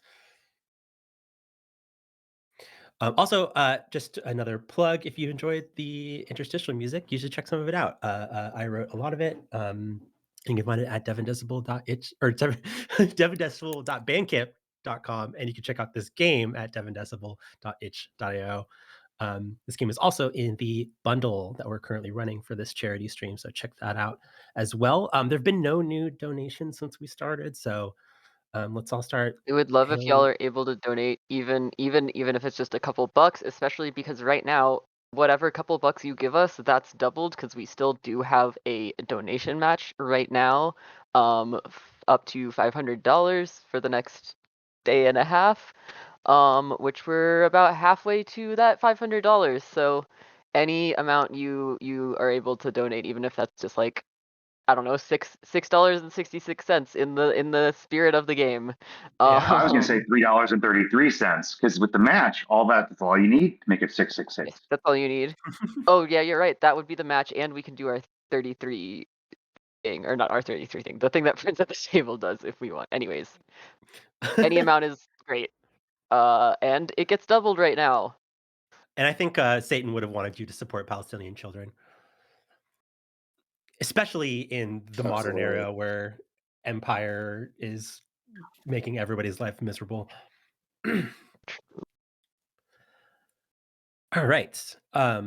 So last we saw our advocates. They just boarded this like evacuated ghost town ring and the edge of this biblically accurate angel spaceship. And they're in their spacesuits, clanking around, and there is a field of flowers rapidly approaching them. Yeah, I would love to scrutinize that field of flowers, and I'd also love to ask, are there any spirits or magic present in our direct vicinity? Yes, the field of flowers that is directly approaching you. Yeah. I don't get anything more than that, right, from the third eye. No, okay. Yeah, then I'm gonna do a scrutinize roll, and as I'm trying to figure out what this is, and I'm wondering if my masteries in either lore or semiotics would help here. Not semiotics, because that would be like understanding symbols and language. More like code, right? Yeah. But lore in terms of like stories about fields of flowers in terms of biblical implications. Sure, and like maybe if you even like, yeah. I say lore does apply, and I'll tell you why it applies after you roll. Oh, great. Okay, so that's 2 for scrutinize, 1 for lore, so I'm at 9d6, right? Mm-hmm. Correct. And is this something we can help with, or not really this kind of roll? Depends if you have a verb or mastery that would apply. I have the hallowed verb, or I don't know about my masteries, but I do have hallowed, which is that a specific area, or is that like I thought that was angel adjacent, right? Hallowed just means anything that is like about the kingdoms of 12 and the people within them. It's basically like stuff that's not devil space. Would that be then useful here? I would say that would be applicable. Okay. Cool. Yeah, maybe this is narratively like me giving insight from whatever I know as a Nephil. Okay. I can help as well. I also have that mastery, I believe. Yeah, I mean, depends like how much. Remember, you have to like tick a punishment clock if you help. Oh, you're right. Oh, but I have an extra tick. Basically, take harm for helping. How do you feel about how many dice you want for this? I feel like 1 help is great, and then we'll see how that goes. If we have a moment to pause, I can heal physical harm. Okay. That's good to know, because I will be taking a lot of physical harm for y'all. No, they could heal themselves. Great. Oh, okay. You can't heal all of us. No. Yeah, no, sorry, just me. Speaking of which, that 1 harm I took to help on the ship would count as like having a moment to pause between then and now. Yes. Okay, cool. And then the harm that we take from helping ignores all armor, I assume. Yes. Okay. Any punishment you inflict upon yourself in this game is armor ignoring. Oh, well, okay, I have a clarifying question, I think, then on my ability quick. Because or did I just lose that? Because it specifically says, um, with Crown of Thorns, it says punishment inflicted this way is armor piercing tag 1, so it does that instead of fully or ignoring. Yes. Okay, because I guess I'm not punishing myself. I'm just taking punishment for other people. Yes. Okay. Cool. So I have marked harm for that. Actually, I'm going to Cool. mark Then I'm this in rolling physical. 10d6. Yes. Oof, ouch, my brain hurts from remembering angel things. 666. Hail Satan. Yeah, that's Hell yeah, hell Satan. Let's see here. What makes sense here? So you would incur or not incur, because incurred means bad things. You would gain a fortuitous omen here. Mhm. But we'll figure out what we want to do with that in a sec, because you don't know what this is exactly, but you can infer what this is. When you spoke to Lilith earlier, she mentioned that the Druvalans, the like people that you're trying to help, have a religion around like symbiosis with nature. So Mhm. you can already clock that this is not an enemy. Gotcha. This is an entity of some sort from the Druvalans that is coming to like investigate the people that just arrived. And you would gain a fortuitous omen, which you can get one of the benefits on page 75, or you can split that up into 3 auspicious omens, same page. Mhm.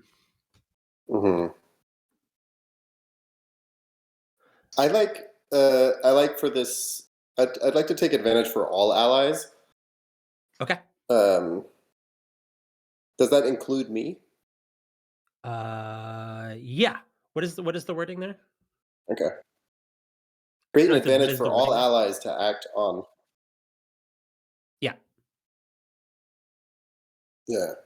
So this is an advantage Create an connected to our advantage for all knowledge allies here. to act on. Well, let me I mean, I think maybe it's just the idea that like the first thing we're encountering seems like a friendly thing, as opposed to immediately being met with opposition. Okay, cool.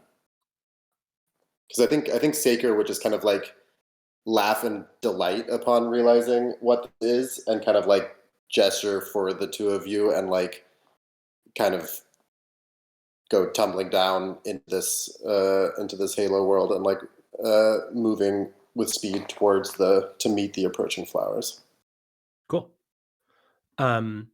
Yeah, the as you get closer, the flowers start to like form into like shapes of people. I included this picture from the movie Annihilation, where it's just like frames of bodies made of flowers. Oh yeah. And the thing that's interesting about this is like you're in the void of space technically still.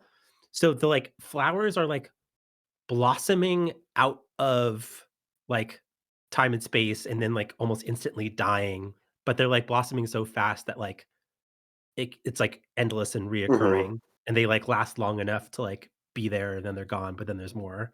So like it kind of doesn't matter because they're constantly regenerating. And an entity comes to greet you and instantly like starts to release some sort of like pollen. Though I'm not realizing that you have spacesuits on. So I'm wondering if there's like a sort of a magic effect from this pollen that sort of almost affects you telepathically. Um, Mm-hmm. this entity introduces themselves as Ailey Primrose. I'll add that to the NPC sheet. And it's kind of like basically like asking you, are you the advocates? I think Sacred kind of twirls into a curtsy, like a low curtsy, and like waves for Vine and Roland to introduce themselves as well, or like to come and greet. Rollo was actually looking specifically for Saker's cue, as perhaps the more intellectual of our 3 atomic bombs, no coughing babies group. And they bow like very deeply, very stiffly.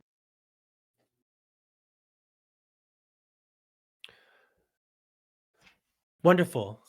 Come with me. You must meet my wife. And it says come with me, but doesn't go anywhere and starts to release more spores. And before you're like able to like even like respond to this, you feel as if you are being transported. It's very strange. You've never like experienced anything like this before, but suddenly you find yourself in a room full of like probably several dozens up to 100 people that are sort of like waiting anxiously, huddled up. Like you see that these are the Juvalans, and they are currently inside some sort of like wooden sphere. And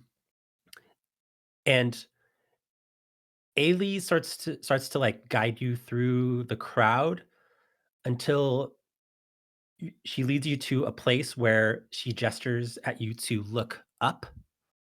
And as you look up, you see part of the like wooden sphere is also a woman. Like her body is sort of like part of the wood, but also protruding out of it, kind of like a branch. And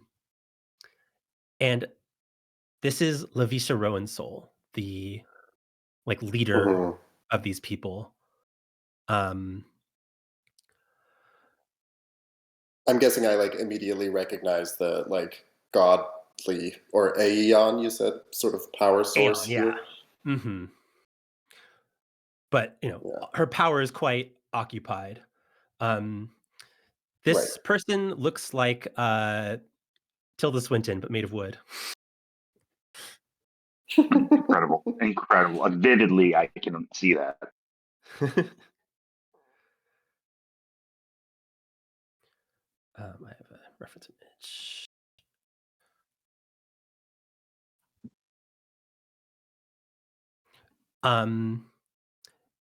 And she looks down at you, and like her like mouth doesn't move because she's like made of wood, but she does like sort of speak to you in your mind with like her godly power. Thank you so much for coming. I thought we were going to meet the same end as the rest of our people.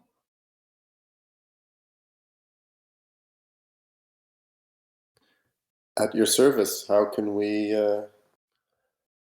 help get you out of here?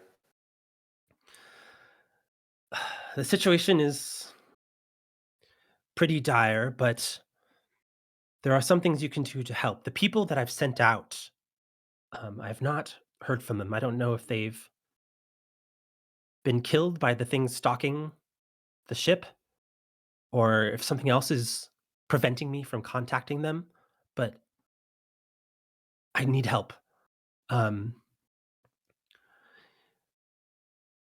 One, my team on the bridge that I needed to help control the ship in sync with my control over the eye. They've gone silent. I don't know what's going on the navigation bridge, but I need to be reconnected with them. There is a group of engineers that are attempting to disconnect the throne intelligence from the core, which would allow me to take full control again.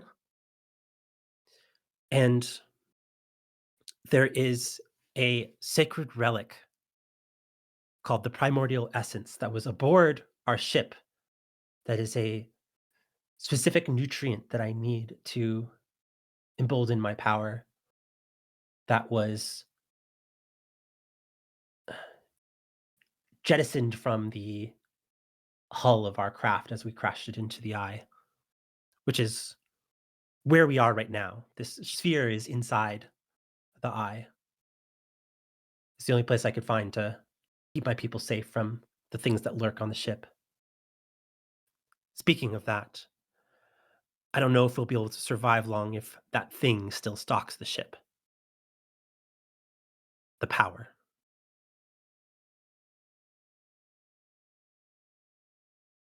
I have a question in character and out of character separately. Yes. The out of character is clarifying, so the thing that got jettisoned is from their ship is still inside of the throne? Sorry, I got lost with eye and sphere and ships It's and no, everything. it's fair. The sort of facial things that are going on here kind of break down a little bit and get kind of metaphysical. So, uh, uh they crashed their ship into the eye, but as they were doing that, like part of the ship broke off where some of their supplies were. Mhm. So you can assume that the like broken part of the hull of their ship is like sort of floating around in space near the center of like near the Okay. core.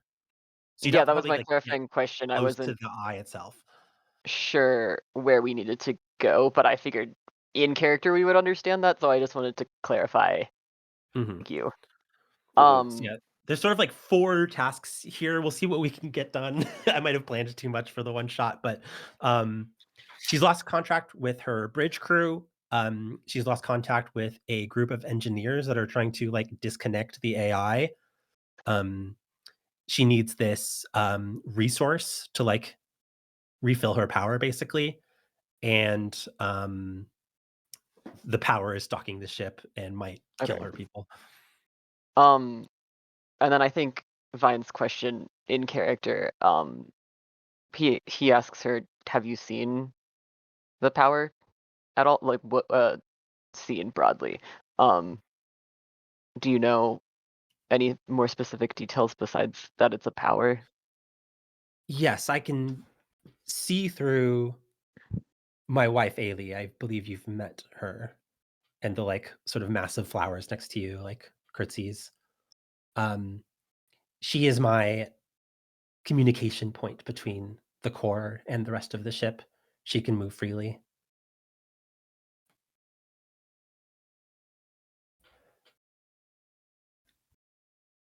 Out of Um, character, if I were to declare a comms array, would we be able to task our skeleton, our bone brothers, with searching for the jettison part of their ship that has the thing we need on it? that was Totally. my thought. Yeah, That'd be that's actually a cool. really great way to take care of one of these tasks not on screen. Yeah, Perfect.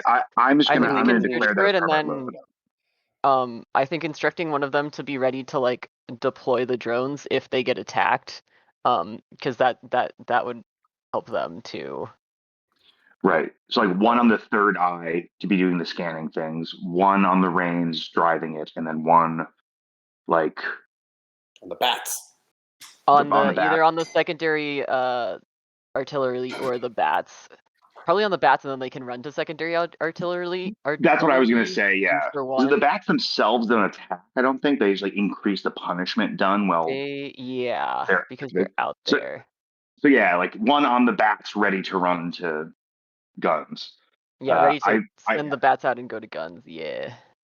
I added one more to my loadout to account for the comms array. Sounds good. I'm just getting some clocks on the board. Hmm.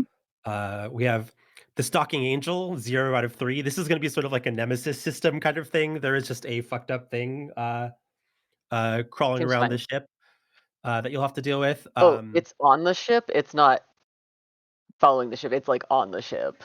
Yeah. The thing that Ailey's able to communicate to you, Mhm. there's something wrong with it. I think when Lavisha took over the throne, something about the psychic energy of that instance caused it to go feral.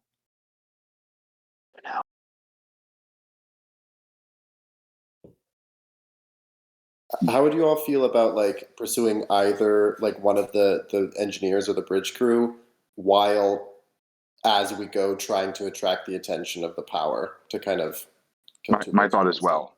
Yeah. My thought as well. I think so bridge crew is she's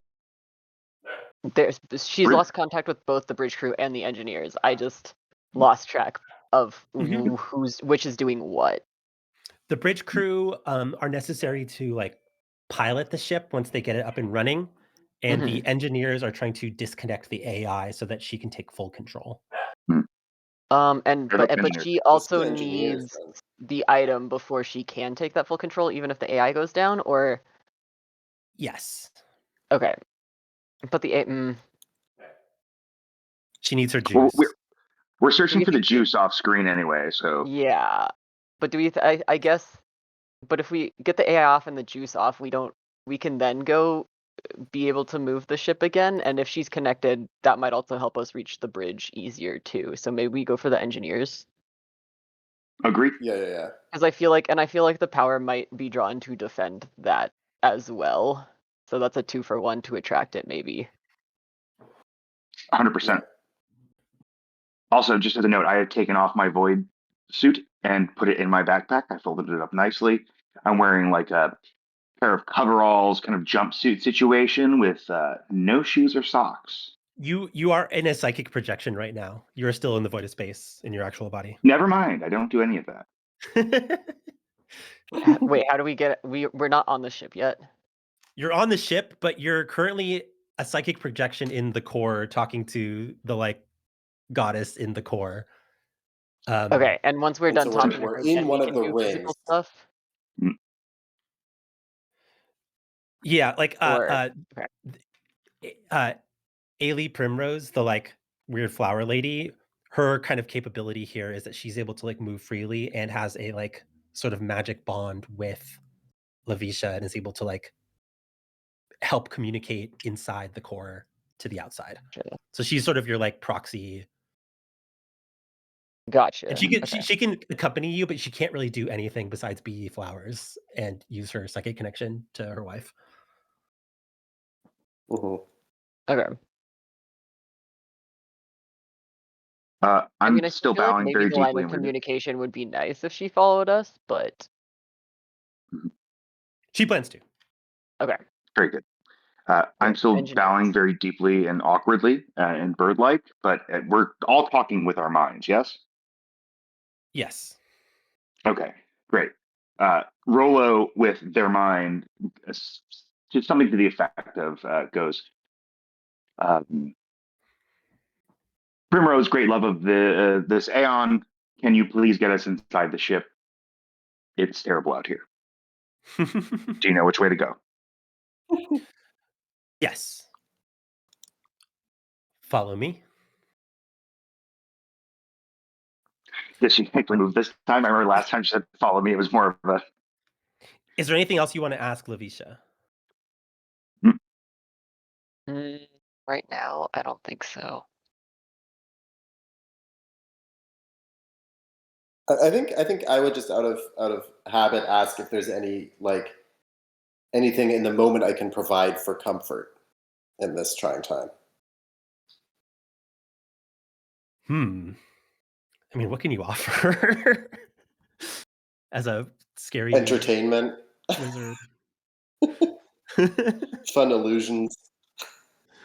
I don't think that's the vibe right now. I think people are like huddled and crying because their people Yeah. decided. What about Well, I mean, equipment? that's what I thought, like a little, like a campfire or something, like something to, or like a kind of light or glowing something to like keep them company. Yeah, sure. Like they are That in might like not this be. dark like tree hollow, basically. I guess we're also not with them, so we can't. Even if I did like declare some equipment, we wouldn't be able to give it to them. Yeah, you are a psychic projection at the moment. Dang, Yeah. hate when that Okay. happens. Yeah, let's get in the ship and go. Mm-hmm. Cool. So we got an hour and a half. Yeah. We got this. So, yeah. We got this. You are now transported back. Ailey can like sort of guide you towards a like portal that leads to like the middle ring that isn't exploded. Sick. And the middle ring is where you'd find both the navigation bridge and the like I don't even know what to call it, like the what you'd call like engineering on a ship. Mm-hmm.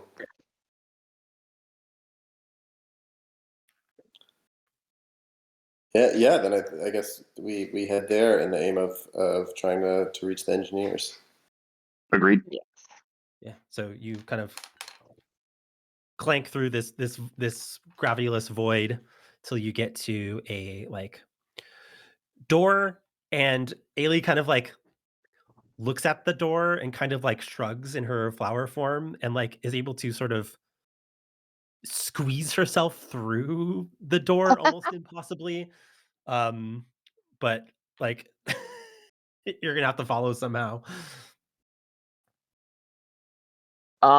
Is this like a electronic door, or is this like a magic door? It's a like an electronic door. I mean, Okay. probably a lot of the electronics like run on some sort of magic, but Is there like a scanner that I can punch, or can I just like bust us through this door somehow?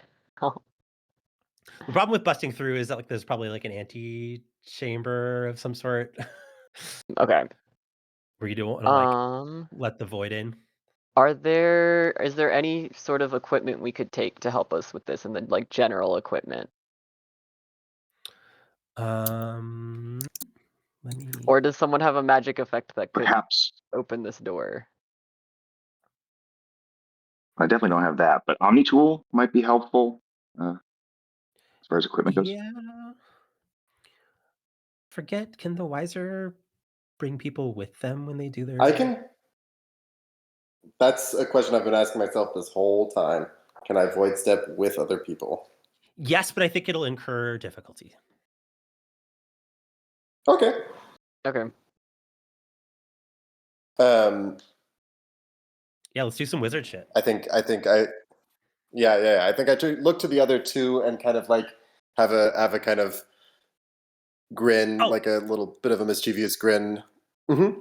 It's not going to incur difficulty, but you are going to have to spend extra authorship, because one of the things you can do with authorship is add the +1 target tag. Yeah, great. So I would have to do. I would have to do 3. You have to spend 3 authorship to do this. Okay, well, yeah, let's do it. Oh wait, that's your. It's my blasphemy, so I have 6 total. Yeah. Everybody's blasphemy has a different name. We got Ichor, authorship, and zeal on the table. I think I'm going to kind of look to the two of you, grinning, pull out this like golden rod that I have as my wand, and kind of hold it in front of me, and it'll expand out so that it's quite long, and so it's in front of all 3 of us, and kind of gesture for you to grab on as we're facing these doors. Cool. Rolo grabs on and like tightly closes their eyes. I think they get nauseous when we do this.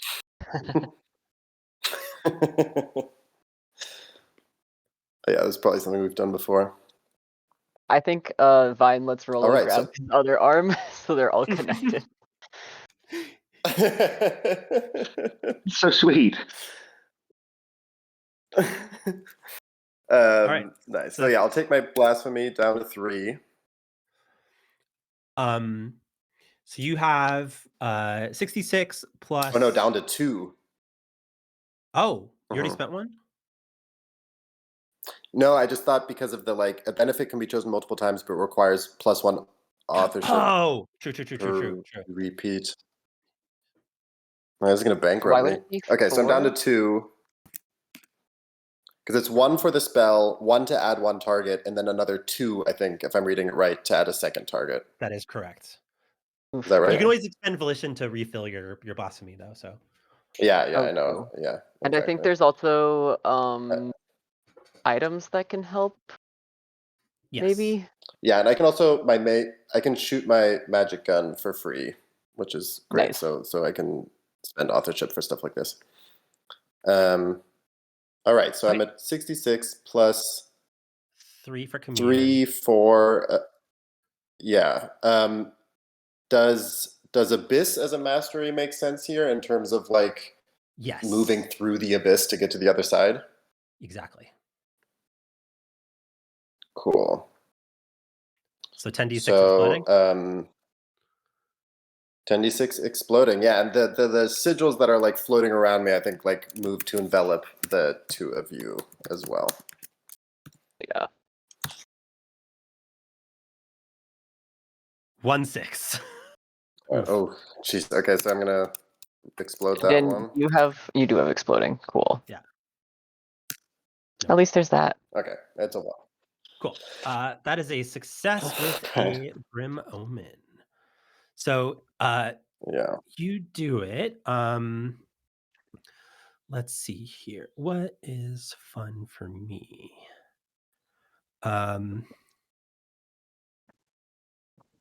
Let's see.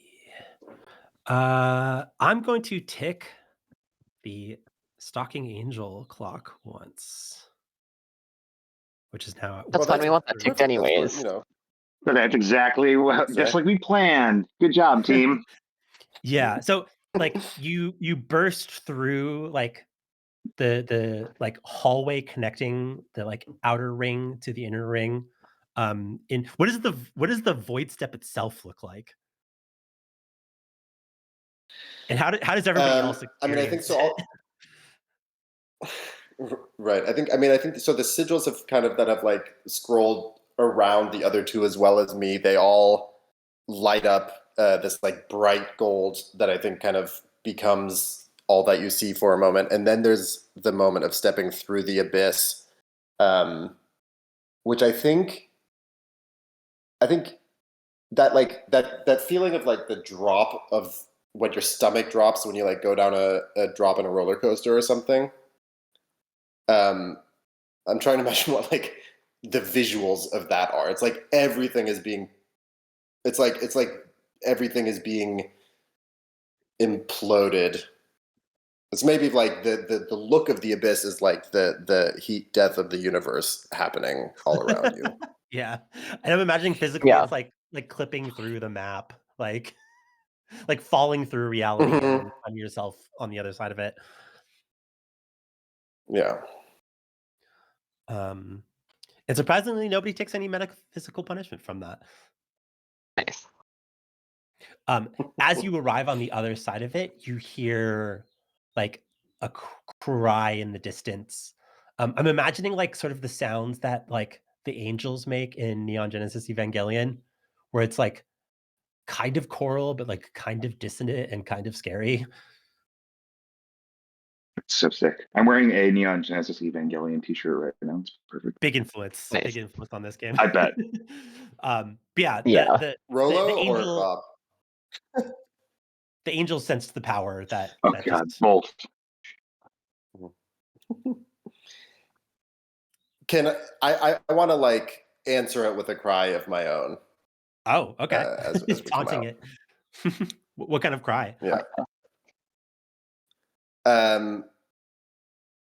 I think a whoop, like a sort of celebratory whoop.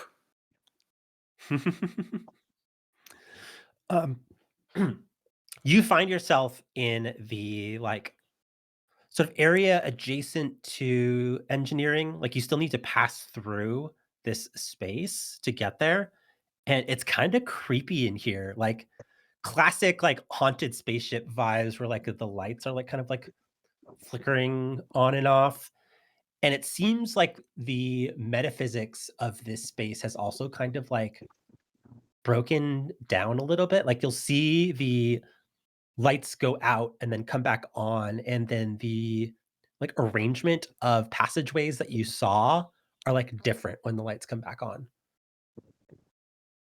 Mm. So you're, like, in some sort of, like, mind maze. And I'm going to put an opposition on the board. You are in the nightmare tunnels. Seems Um, fine. Of course.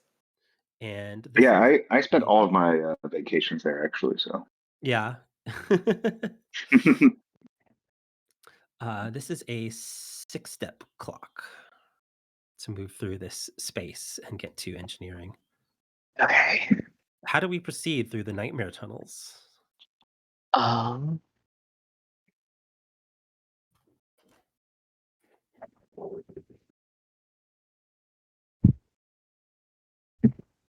I don't know if I have a good. Most of me is just when things are happening that I can do stuff. I'm a similar-ish way. I'm wondering if I should rip off the top on my red dragon because we have an opposition, which means tier matters. Mhm. But as far as like actual like thinking of the elements of the situation in game, I feel Oh, like I would just want to make sure that we're still holding hands. Oh, this yeah. We're holding hands. yeah. I mean, you wanna stick together. This Here, this I this can opposition is tier 1 though. I can do something. Okay. I can spend an ichor to gain a vague relevant insight from the ghosts of the plate Hell that yeah. might help us through here, Yeah, yeah. or like give us a bonus Love to it. help us through here, kind of thing. I guess is how that Yeah, would we didn't talk about act. this, but your armor has been worn by other people before, and they're kinda still in there with you. Yeah, I got the blood. There's just ghosts in my blood. It's fine. Mhm.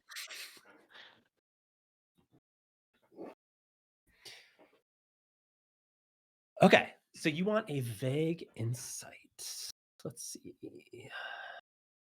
Yeah, a vague relevant insight. Am I asking for a specific insight, or are you deciding that? I mean, if you're, like, thinking about something on page 72, that is a good outlet for it, but otherwise we can get a little bit less I mean, specific like, with I it. feel like the answer is what's the quickest way out of our current situation, Yeah, or an actual Mhm. next step towards goal. But I feel like that's the big one. yeah, luckily, it's something that devils are pretty good at, which is, you know, fierce individualistic force of will, like, not succumbing to what it might try to show you. Okay, how do we do that faster? Uh, I mean, you could probably, like, do some sort of brave roll just to be like, "Fuck this, let's go." Yeah, I'm like, how do I brute force the horrors? How do I brute force the Yeah, I mean, mental maybe just horrors? running through here. Yeah, that's kind of what I Yeah, was suggesting. yeah. I can lead that. I have 2 in brave. It's infernal. I assume this gives me like a bonus acting on this, right? Yeah, you get 1 die. Okay. Um. Yeah, I can And I lead this. should I'm Does sorry. anyone This want to is some. help? what's up? I can help. I have another question about help, which I didn't get last time.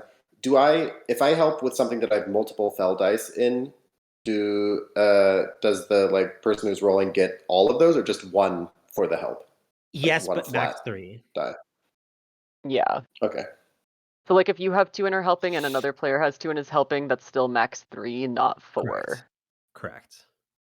Yeah. But Also, if it ever comes to it, the maximum amount of dice you can roll for anything is 13. oh, it's 13. Oh, we've almost hit that Gotcha. before. I have 2 in brave, Yeah. and also am down to help if need be. Yeah, so Yeah. whoever Well, helps you you can do help with brave. take a punishment. Hmm. But Yeah.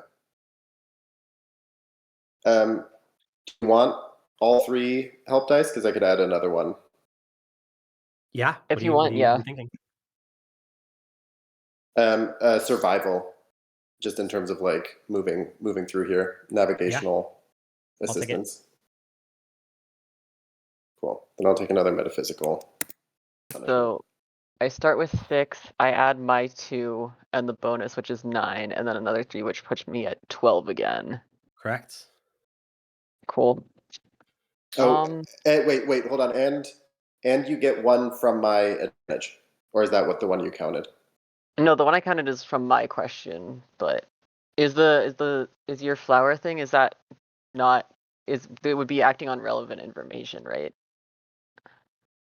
No, this was from I'll my say- fortuitous omen. Yeah, Right? I'll say that Ailey is here as well, trying to help guide, and that'll give you a +1 die here. Okay. Okay. So yeah, 13d6. Those are 13. Maximum die roll. Swear to fucking God. Oh yeah. Okay, we got 2. 2. We got 2. They explode it. Yeah. We got 2. Whoa.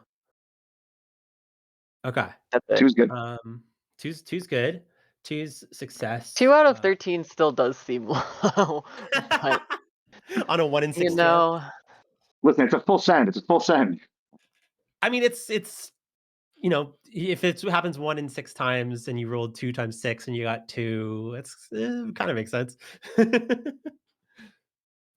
Okay, cool. So how many wait, you had 2 brave, right? yes, I had 2 brave. Okay, so that'll be 3 punishment from that. You get 2 more punishment from the 2 people helping, so that puts you at 5. And do you want to spend your auspicious omen to add +1 to just get this done in one roll? Why not? Let's get through this. Let's just brute force this. Oh. Cool. What Damn, I didn't get to do any Oh. of the cool things that the nightmare tunnels could do. were you gonna say? Too fast. Oh, I said I didn't. Oh no, not Debbie, Joe. Well, just because you're tier 2 and this is a tier 1 place, I thought you might just get an extra punishment anyways. Oh, yeah, Oh. correct. So we don't have to spend it. Yes. Sick. Oh, actually, is this a physical or magical action? Because that would also make me tier 3. It is a physical action. It's also kind of a So I'm magical tier action. 3. Okay, then spend your I don't know auspicious if I omen on can something else. Does the tier 3 give me 2 punishment then, or? Mhm. And so the amount of punishment is decided by how much help and not just the amount of dice you roll? So punishment is calculated as 1 plus the fell dice plus 1 per person helping. Mhm. And then the tier difference is also affected. So if you're higher Gotcha. tier difference, the difference in tier also gives you bonuses. So like a you success obliterate this clock. with 1 die is better if you have help than if you're just doing it alone. Yes. Interesting. But the problem with helping is that both people helping also need to tick their punishment clocks, and Yes, also yeah. if like grim omens were incurred here, they'd also get wrapped up in them. Okay. So Um, yeah, we just fucking brute force our way through this nightmare tunnel. Let's go. Has anybody seen? I was a- Is there any? Oh, go ahead. You go for it. I was gonna Yeah, say, you go. has anybody seen the movie Event Horizon? Yeah. Mm-mm.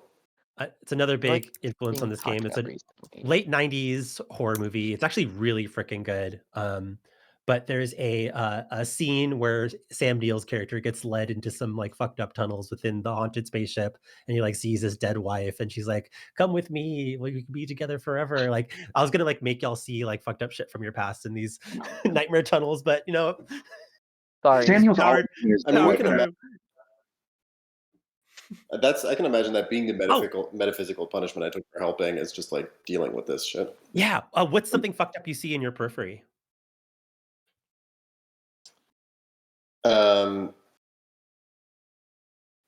Like people lining up for like their rationed meal, that is like less than it should be from like a as yeah. Do we each do one? Yeah. I think as I'm leading the like brute force through here, I think you can feel the like and see the like crackling of my blood running through my armor, like it's Hell still yeah. working kind of. Fucked up thing I see in my periphery is a vision of myself if I had never signed up to get this demonic body part implanted in me and like go full crazy soldier, and had ended up like doing good for unhallowed space in another way, like mutual aid, like a vision of me like passing out food and dealing with people directly. That is not going to happen now because I'm full of war. Love to give up peace for violence. Mhm. Okay. So you find yourself in the like engineering wing of this inner ring, and you come into a like vast like open room where there are a bunch Oh, of you're like cutting out oh, hello, can for you hear me. me? Check, check, check. Yep. I'm actually not having any issues. I hear you fine. Oh, Oh, okay, so it's me. Yeah. I will see if I can rectify that. Sorry, Um, continue. Yeah. So you enter this room and there are like a bunch of like pylon like obelisk type things. There's like 3 big ones, and then surrounding the 3 big ones, there's like a hexagon of like smaller ones. Um, and as you like rush into this room, I imagine you all suddenly kind of like back up a little bit as you hear gunshots immediately upon entering the room. And you can see that there's somebody like at one of the like doors of one of these like pylon obelisks. And she is like shooting a big pistol towards um something in the distance. You can't see what she's shooting at, but she seems to be like in a firefight. And And she's like a planty person. you can't like see her very well, but yeah, you can't see her very well, so you don't know. But these are like the engineering pylons, so like you might assume she's the people that you're looking for. Mm-hmm. I just read Cy Sweetman's message in chat. Shout out to Cy Sweetman who did the cover of this game and also the art for all of the archetypes. It Hexagon looks fucking great. is what Yeah. he typed.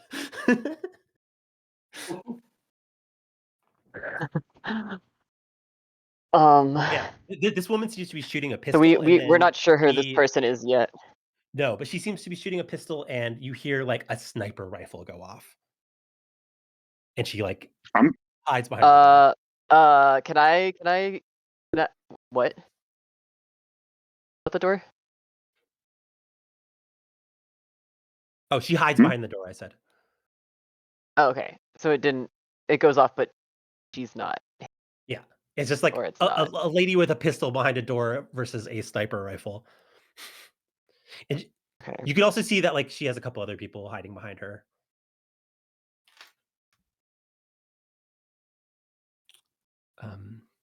This woman is face cast as Do you want to demon. go?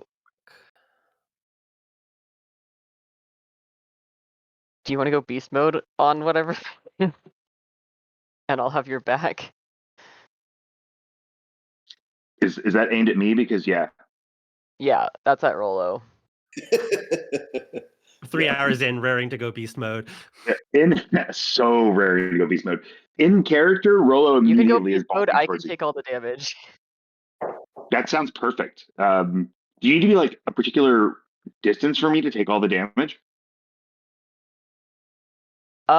If I'm not close enough, like if you're not reachable, I just have to make a brave roll, but I still can basically get there.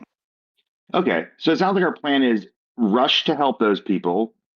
Assuming when we get close enough to see them better, we're like fairly sure they're druids. I guess if they're not, we start swinging. Yeah. And then you and I Yeah. both just make a run for One of this these fights is sniper. the druids. Yeah. Oh, I guess does the name of the plant lady, I'm drawing a blank on it. Does she recognize these people as we enter? Oh, yeah. Oh, Grimmer?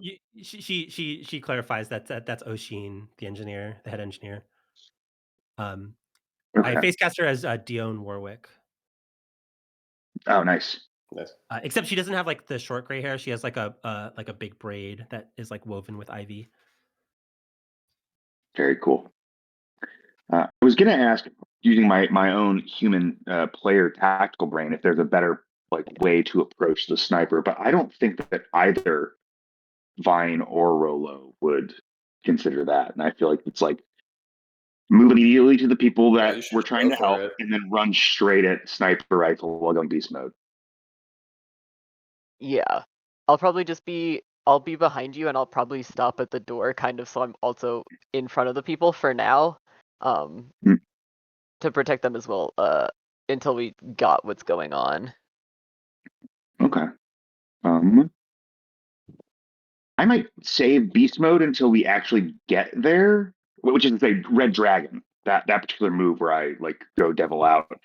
I'm wondering, Devin, the mesh cape that is special equipment for Fury, that's armor, it soaks up six physical punishment on its own. Yeah. It's worn, so like when I go beast mode, it stops affecting me, right? I can't have anything worn when I'm red dragon. No, it explicitly says you can't wear anything worn that benefits from the armor tag. I specifically designed that piece of equipment so that it has integrity and not armor. It just like soaks damage and right. breaks. It doesn't have the armor tag. So you Okay. can wear it. Sick. These are the like shorts that Hulk wears that don't break with the rest of his clothes. Oh, that's so good. Well then, yeah, I think all I want to do, I guess, is declare that and then continue on the run. When we get close enough, I might go beast mode, go full red dragon and freak out. I mean, this is about to be a combat scenario, so you might as well. Okay. Yeah, go But we for have it. some, let's do it. We have questions about math then. In terms of order, how is the timing of using volition, spending my blasphemy, and like incurring physical punishment versus doom clause? How do all of those stack up? So I want to go like at least level tier 3, which Okay. will take all of my zeal. We'll take 5 zeal. Is it 5? It'll cost you 2 to get to 2 and then 3 to get you to 3. It costs however much. It goes up stepwise and it costs an amount of zeal equal to the next tier that you're going to. Gotcha. So if I wanted to go 4, I would need 9. Yes. Which I can't have all at once, but can I like spend volition in the middle of doing that to go to tier 4? Yes. Because it's stepwise. Mm-hmm.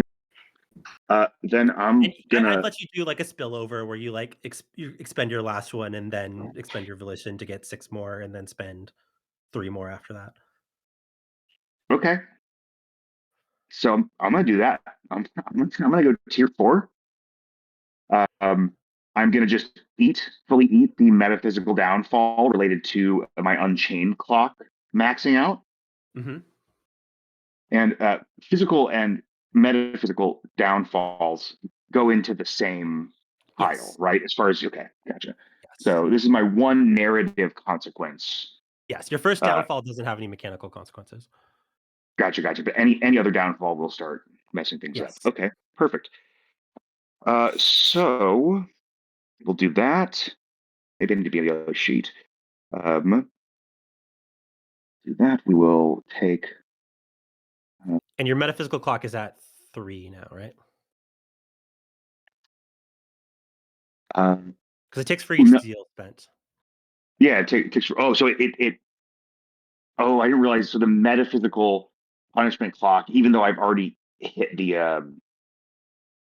Wait, no, I don't think the spending zeal doesn't cause me to take metaphysical punishment damage. It just at the completion of the clock. Yeah. No, yeah, it half fills your clock again. My bad.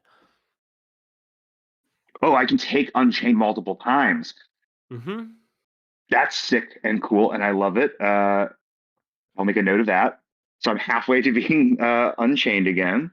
That's very cool. What is your limiter seal? How are you unleashing beast mode here? God, that's a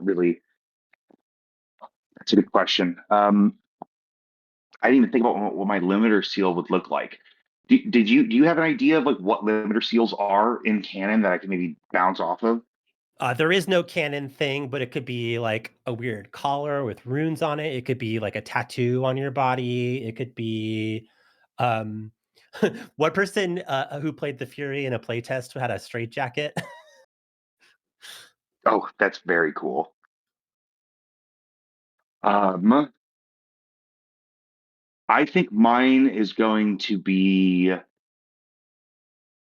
like a series at all of like the main pressure points and joint points of my bodies of inlaid mother of pearl, like circular inlays of like mother of pearl gems, like on the backs of my elbows, insides of my elbows, uh, knees, backs of my knees, shoulders. So I'm hulking out of my my coverall slash jumpsuit thing that I described earlier when I was actually accidentally still in space. And I want to say what it looks like when I do this, especially because it's tier 4. So we're going like about almost as big as I can go. Mm-hmm. All of the feathers that you can see pushing up against my skin underneath them, the implanted feathers of the Earl of Hell Halphus, kind of like explode out of me as tremendous feathers that end up becoming like armor plates. So I'm wearing an almost oversized suit of knight armor, and all of the um, giant feathers are made out of mother of pearl, kind of like an opalescent white kind of thing. Um, and my arms are really long, both segments of the arm. It's not like just my forearms get long or just my biceps area get long.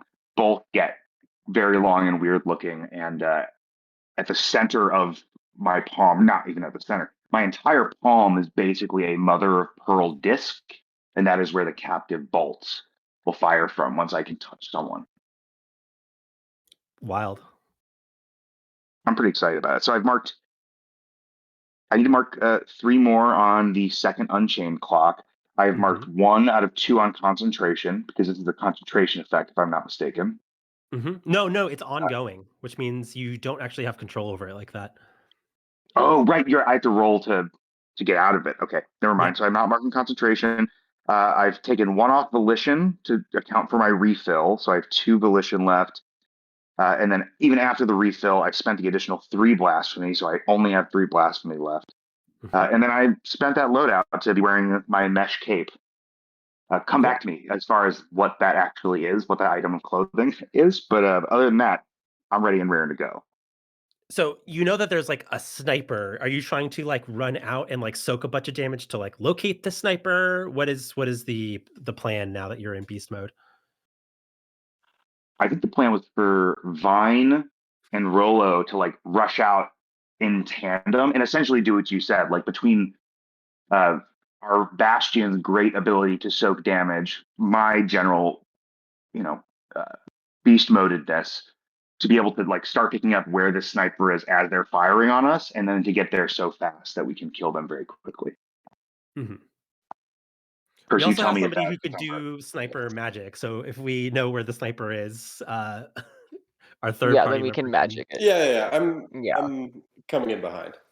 I tried to design this combat scenario to be like something that makes sense with all of your characters. Yeah. incredible. I love it. Yeah, hell yeah. All right, but who's actually like acting here? I think it's need to act Rolo's after Alan you. first, right? So yeah. Well, I don't need to act after you, but it's the most useful for me to act after you unless I'm just hitting them. Yeah, I think Rolo's transforming and rushing out. Vine is covering them, and I'm like in the back with my magic wand slowly turning into a sniper rifle. Is my Actually, it sounds like maybe we are doing we're both doing kind of like a brave verb action, right? Like moving quickly and dangerously into combat. Um, are we doing that in such a way that like you would give me a help die? Because the immediate Yeah, how's challenge is that? just like Am getting out. I helping? Is that a help die? Or It could be. do I wait? It could be or I can also wait to mark things. Because I can then instead spend to take your punishment and return it to them if I want to. Never mind then. Yeah. Here's the thing. So the way it says it in the Bastion text is that you can like step in to take somebody's damage, but if they're not within range, you need to make a brave roll to get to them. So you both need to make a brave roll anyways. Okay, gotcha. To be If I'm in the following, spot. I need to make the brave roll. Yeah. Okay. That makes sense.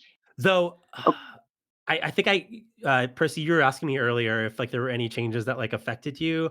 I might have changed something that does affect you here. In terms of the Crown of Thorns move, I think the damage that you deal back is within like range, your reach. Okay, I'll go open the new one and check Makes on sense. that. So I have to be in melee range, essentially. Yeah. Mm-hmm. All right, so I'm just making a brave roll to start things off, right? Brave roll, so 66 default plus my 2 fell dice for brave, which is 8. How much do I get for my tier? Tier 4. This enemy is tier 2. Okay, so I get 2 additional. Wait. Which Are you asking about dice? Yeah. You don't get tier additional effects dice. effect, right? Yeah. Tier effects punishment. Unless you're on the opposite end of it, then it takes away dice. Okay, gotcha. My apologies. Okay, so I'm just rolling 8d6. I don't think I have anything to goose that with. Certainly not incorruptible body. No one has been violently harmed that is a dear friend of mine yet. Okay. Okay. Great. So I have to be in melee range, essentially, to inflict harm back. Yes. But I can still take this instead. Correct. Okay. I am going to roll my 8d6. Do you want to like use your brave as like help here? I could narrativize that as you still being within like range of Rolo. I think that's our best I bet, guess right? Otherwise, it just depends on if I roll the brave before or after trying to take punishment from you if I need it to. Oh, Percy, what is the dice you just rolled? Did I roll? It says you did. It says you rolled I'm 2d6. not seeing it. Oh wait, that was the sorry. explosion. Oh, that was before. That was exploding. Yeah. That was before. Sorry. My bad. Percy, I'm going to ask that you give me a help die on this because I think that's the most succinct way to get this done. That's what I was saying. Yeah. That would narrativize you being within proximity to Rolo as they rush out. Okay, perfect. So I'm going to roll 9d6. 6 standard, 2 more dice for my brave, 1 more for a help die. Yep. I thought I did it wrong for a second. That's 1, 6. I will re-roll that because infernal for brave. 6. Nope. That's a 2. Nope. Okay. Let's see. Let's deal some damage to y'all. I want to take the stalking angel clock, but what makes more sense in the fiction is that y'all get shot with a sniper rifle. So yeah, you draw the focus of the sniper, and they deal. Well, they would deal. Let's see here. They would normally deal 4 damage to you here, but because you're a higher tier, they only deal 2 damage to you. Suck a butt. And then My I that up. can anticipate that and take it instead. Yes, you do need to spend 1 ichor to do that, though. I spend 1 ichor to do that, and then because that's 2 and I have armor of 2, I don't actually take it, or do I just take it? You take it, but you neutralize it instantly. Sick. Okay. 0 damage, baby. Okay. Hell yeah. My mesh cape is still untouched. They didn't even hurt my cape. Yeah, and you can now like see where the shot came from. There is somebody like on top of one of these like hexagonal like pylons like on the like outer rim of this like room. Mhm. Yeah, And I think I stepped in front of you, and we've spotted them now. yeah. Mhm. And as they're like reloading, you see Engineer Oshin and her 2 engineers like bolt to the next pylon. I kind of didn't describe this earlier, but like these pylons were all like glowing with like an energy. The one that they were like in was off. So they already turned off one of them and they rushed to the Mhm. next one as the sniper Oh, is I think distracted from I'll you. move with them. Cool. You Yeah. definitely have the opportunity to with this this baiting that Rolo and Vine just did.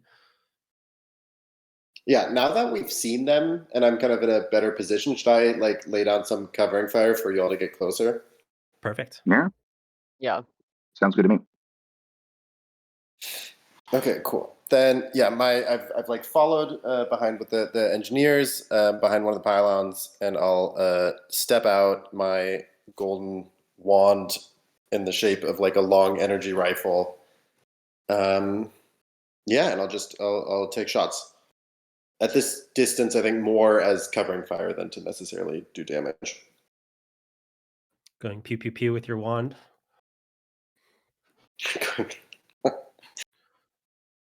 I thought it sounded cooler, but yeah. Wait, So you're not trying to deal punishment here? You're not trying to I inflict mean, punishment? I guess I think I am. Can I inflict punishment to the clock of the combat that is not necessarily me trying to like hit them? Yes. Yes. In I, fact, I actually had this Yeah. written down. I was about to ask, did what we just did do punishment on a clock? It could. Okay, here it is. Let me fill that one. This is turn off the pylons. This is a 10-step clock. And you did brave. What was your fell dice in brave? My Feld Dice and Brave is 2, and then there was the help die, and Plus then 3. well, I guess this doesn't necessarily count as combat, does it? Do help No, but you're die. like making an opportunity for this like event to happen, so that technically counts as punishment towards this greater clock. I just meant for my perfect form trait. I have +1 punish in combat.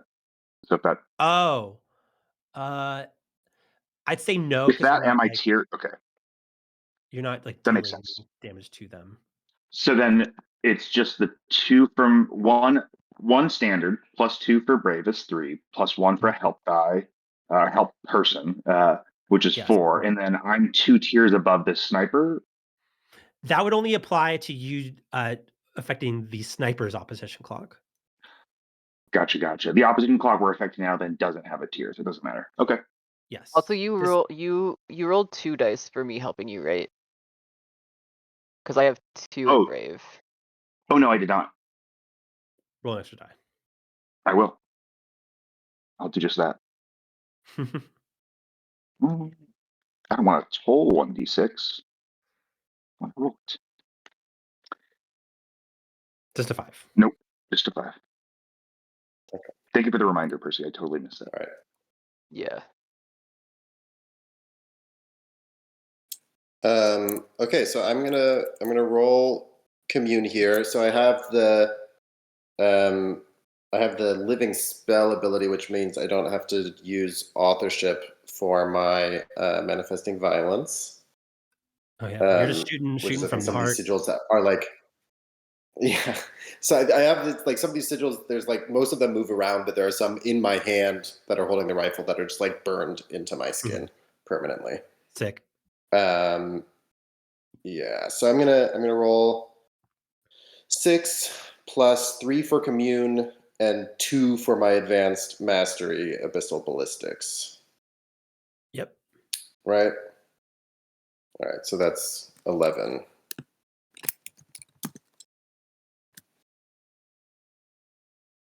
Oh, 666. Hail the Sweet. Dark Lord. And I'm gonna Hell yeah, hell Satan. yeah, I'm gonna explode all of those. Right.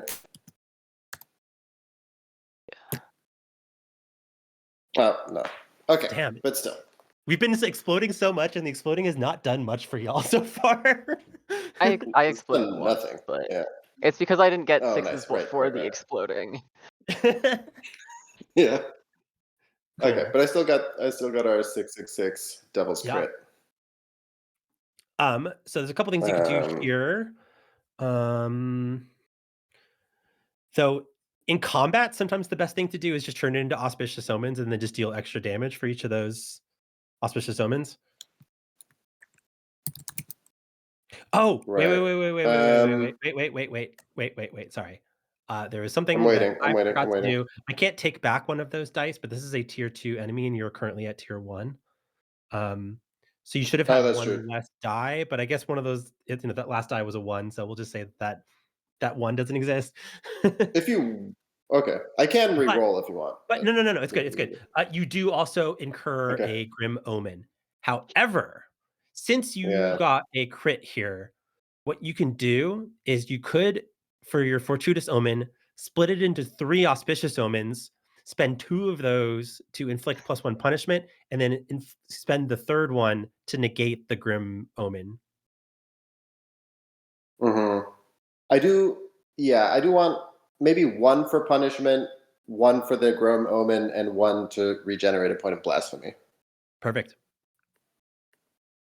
Yeah. Cool. So, What does the regenerating blasphemy look like? That's a good question. Also, so this is how the many? authorship, right? Yeah. And what was your question? How many fell dice did you use? You had 3 from Commune, 1 from Abyss, and then 1 from Abyss, Abyssal Ballistics. Yeah. So that would be 6 punishment plus 1, 7 punishment. Crazy.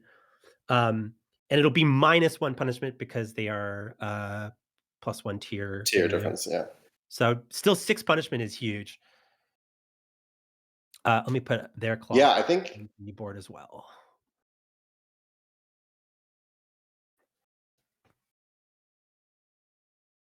I think the I think it's like it basically when it hits it like opens little abyssal portals, and I think from those some of these sigils start like streaming back towards me, and Sick. rejoining the sigils on my body. So this character is named Endymion. They also have 1 armor, so they take away another point. So that's 5 out of 13 on the defeat Endymion's clock. I wonder if Vine recognizes this person. Ooh. Is this is this someone from He is the Nuffield. I have him cast as cool. Michael B. Jordan, specifically his look in the Black Panther movie. He has like Nice. angel wings and is shirtless. And has a sniper rifle. Oh yeah. He looks pretty sexy. Is this? Can we assume that this is? Is this the Nephill from the ship? We can imagine, like the Probably. Does he also have the like full upper body scarification dots? If I'm not mistaken, the Killmonger had those. He did in that movie. I don't know like what the like lore reasoning for that would be, so maybe not, but maybe, I mean, he's Nuffield, so he probably has like lots of like weird kind of like body horror shit going on. We're all fucked up guys here. Yeah. So yeah, I'm gonna say he has a lot of like scars all over his body. He's like a hardcore like mercenary like assassin type. So yeah, he's covered in scars, but he shows it off because he doesn't give a fuck. Yeah. So my goal here is that this would like give the other 2 time to reach him. As I'm kind of laying down this covering fire.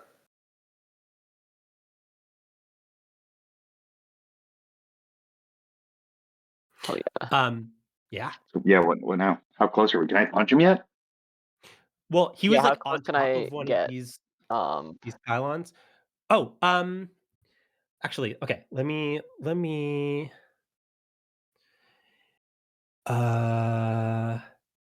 Hey, Debbie Joe. Do you want to take back one of those auspicious omens and ask for a beneficial narrative opportunity instead? Yeah, definitely. I've got volition, so well, no, I did like the image of that blast. I'll do one less punishment. That's fine. The thing I'm going to offer you instead is that your blast knocks him off the pylon. Oh yeah. Absolutely. Blood for the blood god. Blood for the blood god. So yeah, so so you can make it 4 punishment instead of 5, and then do that. He That's a good spreads call. his malformed angel wings and like has a graceful landing, but he still was knocked off, and now y'all can rush him. Mhm. Oh yeah. Okay. I will do that. I don't know if you can help, but I can lead that. I think if you want. do we I have to just- roll brave to get there, or are we like going right to smite? No, you Yeah. can rush him now. Okay. Yeah. I have already marked on my loadout that I've taken my heavy metal weapon, Hell yeah. my big fuck sword as an item, which is I'm default backing you up. brutal and punish +2. Do I want to spend any tag or any points to add another tag? That's the You real actually question. don't need to get the anathema tag to harm Anafiel. No. Um, Yeah, I'll need that later when this power shows up, but subduing would speed this up theoretically if I took a point there, but right? if you did Because what? it bypasses something. Took the subduing tag. Oh, that just means that like if you filled his clock, you could fill his clock by knocking him out. Okay. Which Whatever. I don't care about just needing to knock him out. I'm just gonna attack him with my big fuck off sword. So I'm tier 3, which isn't relevant till later, but I have smite 2 and it's infernal.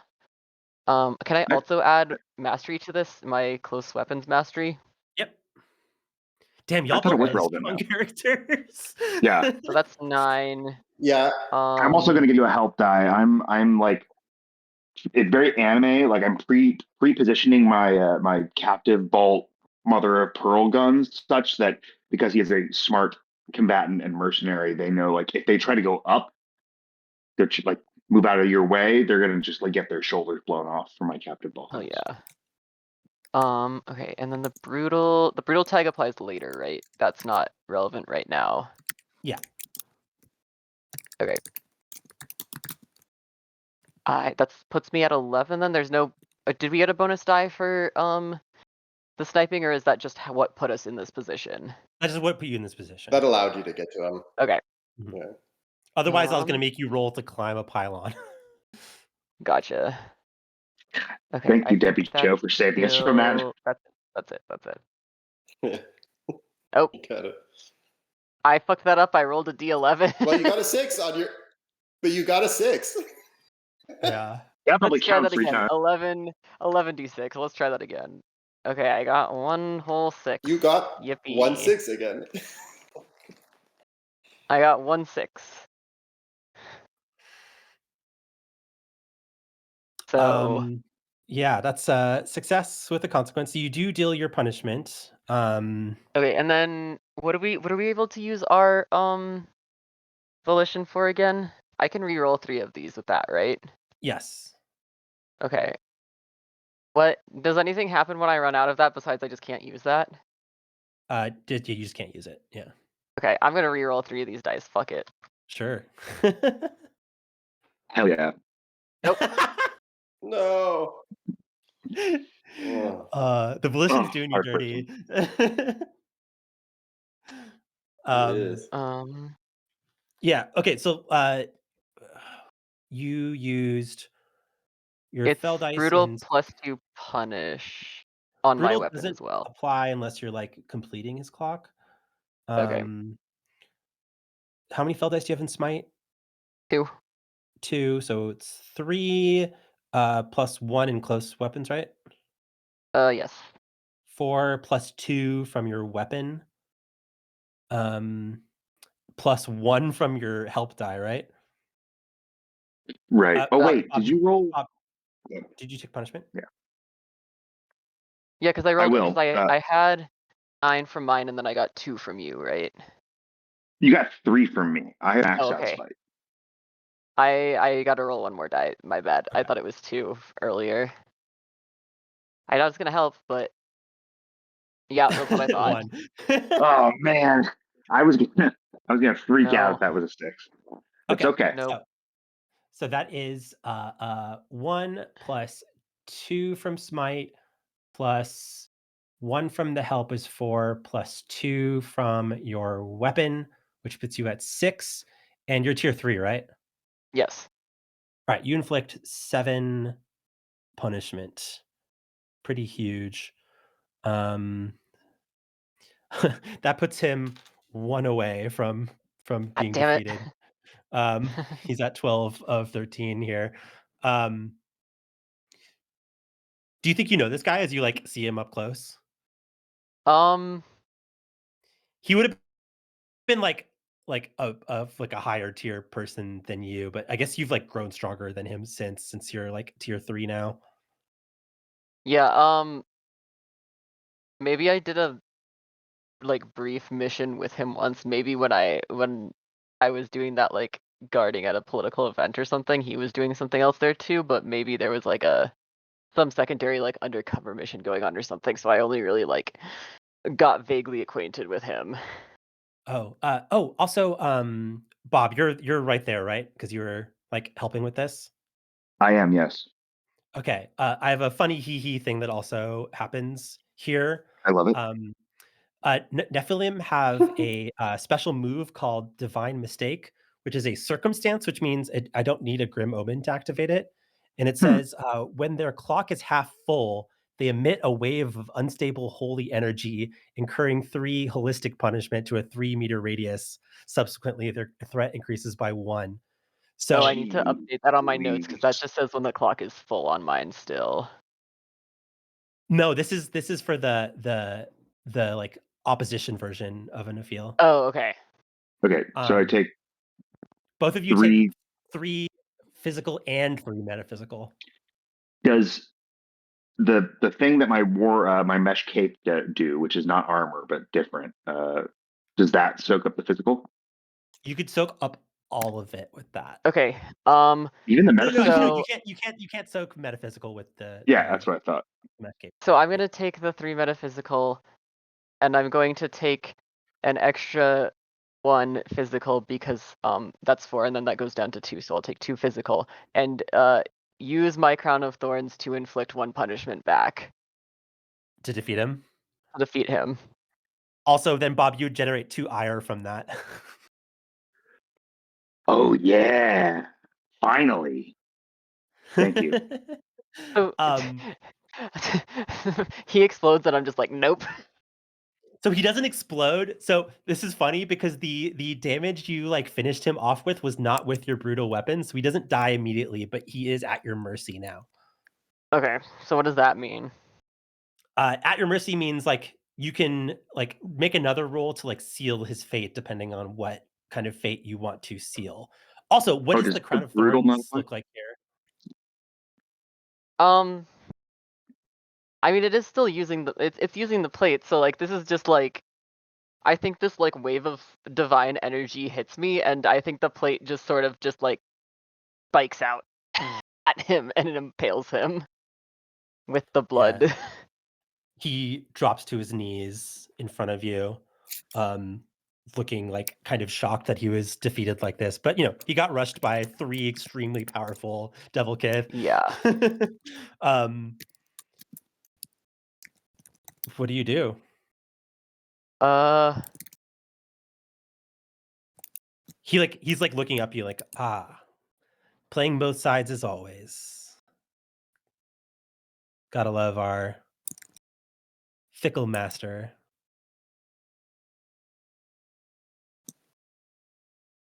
He coughs up some blood. what are you here for? And I think kind of like kicks him wherever he got stabbed. I was here for her. And he kind of like gestures at like engineer lady. Azazel had quite an interest in an engineer able to manipulate throne technology. Azazel was going to get something out of this no matter what. Mhm.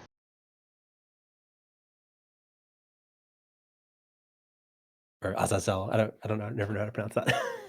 I Same. always thought it was Azazel. I might be wrong. Both sound cool. I don't know. They do. Yeah. Incredibly cool.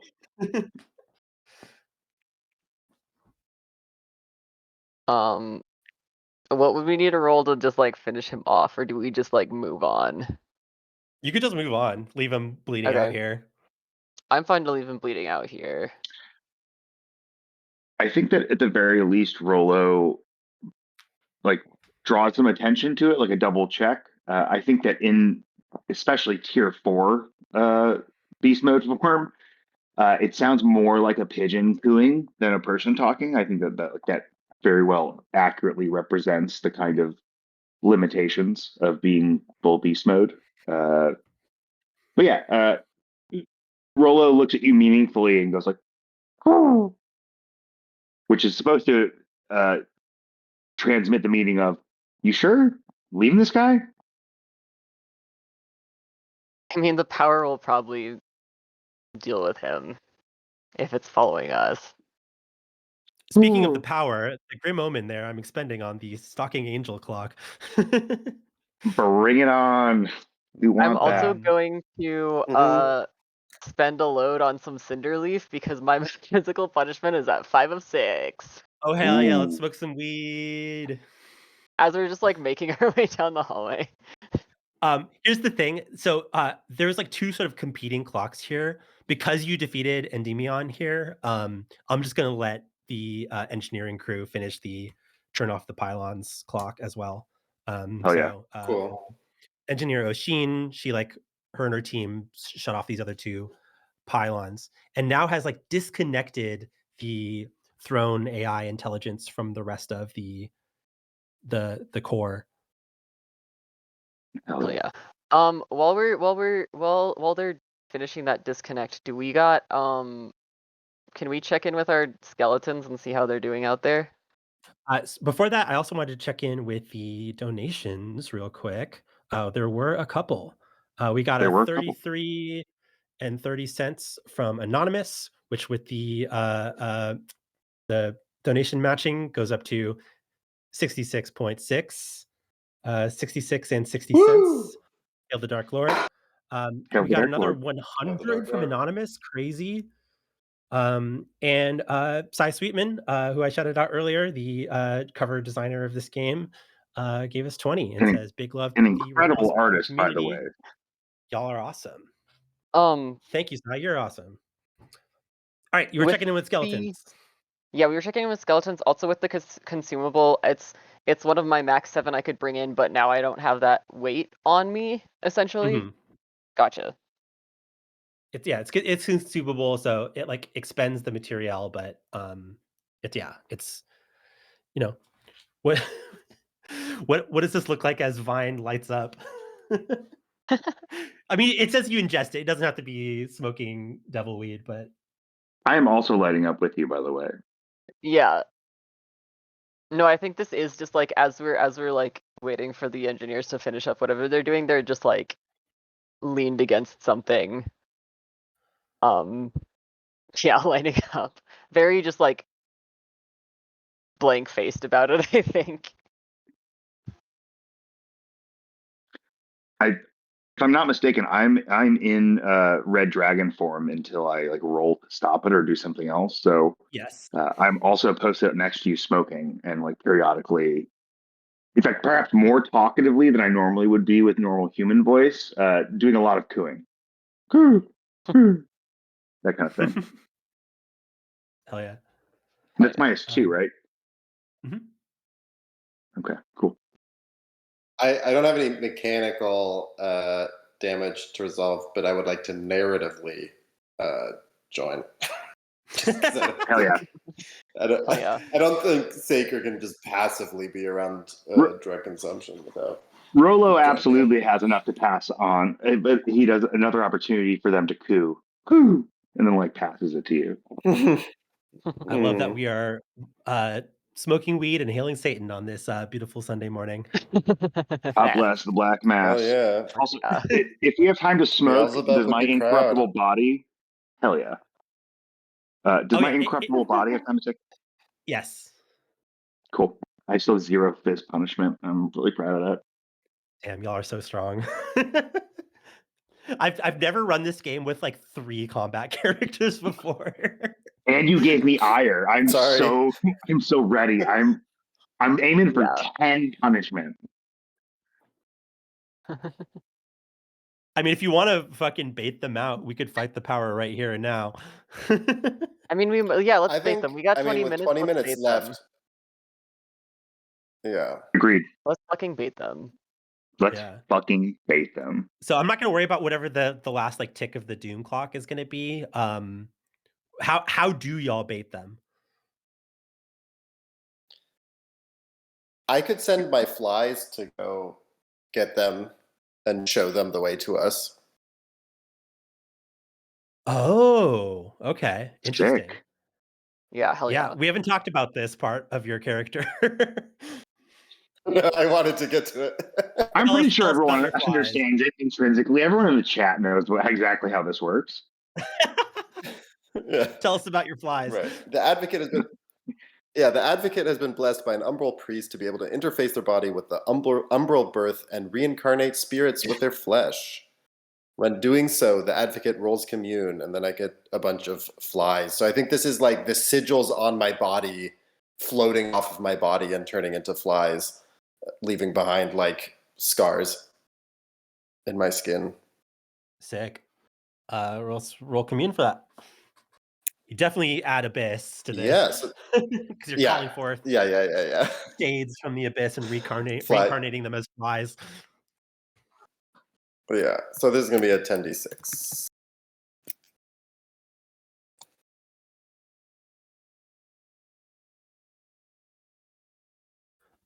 That's one. Okay. It's.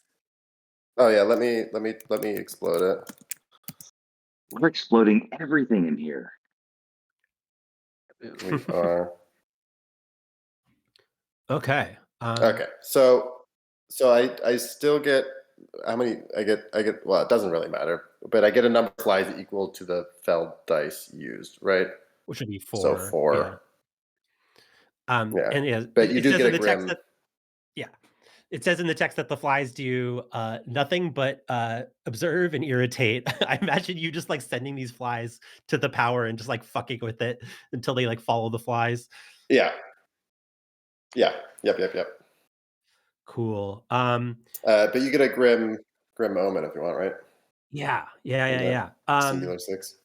I'm going to let's see what I want to do with that.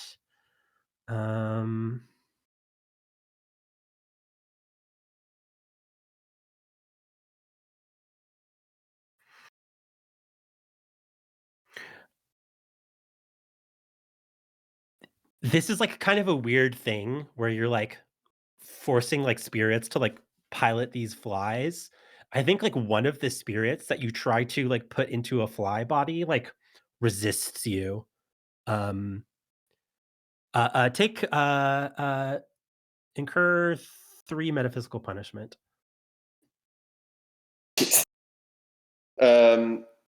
Yeah, 1 sec. I do have an item here that I want to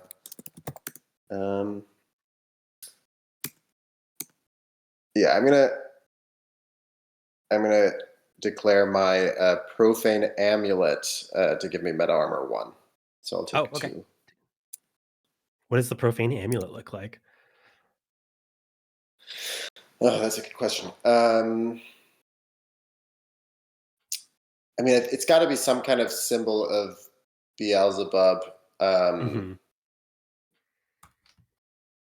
It's got to be some image from like the Garden of Earthly Delights type thing, Totally. right? Like profane in the sense of unholy, but also in the sense of like vulgar. It's a butt trumpet. I think it's just this like, yeah, it's some like kaleidoscopic series of like, just vulgar, bizarre imagery. Excellent. Well, Oh, yeah. you have baited the power. I've added a picture to what the power looks like in the on the stream page. Mhm. This was a picture I found of this like fucked up angel statue in Ohio at a graveyard that like cries black. I'm sorry. What? Uh, for whatever like environmental effects are going on and whatever the statue's made of, it like has this weird effect where like it looks like it has like black tears streaming down its face. Um, Oh, okay. Oh, jeez. also, Oh, as God. it like kind of like scrambles into the room. It has like 4 wings, but it's also kind of on 2 feet. Um, and the thing that you notice that's different than this picture is that its like face is partially cracked open and it is also spilling like darkness out of its face. Hmm. And it carries a massive halberd. Hmm. And as it enters the room, it like violently like sings at you. Um And the power has a special ability, or I think it's a Grim Omen that I can activate it on. Yeah, never mind. That doesn't happen yet. But you That's do fine. notice that its weapon has like flames on it, and it sees Cool. Cool. Can we y'all. can we have sent the engineers away before this to like have cleared the space of Especially Bysingers? since like you have now baited the thing, Yeah. and it is in your vicinity, so she and her crew can get away. Yeah. Can I?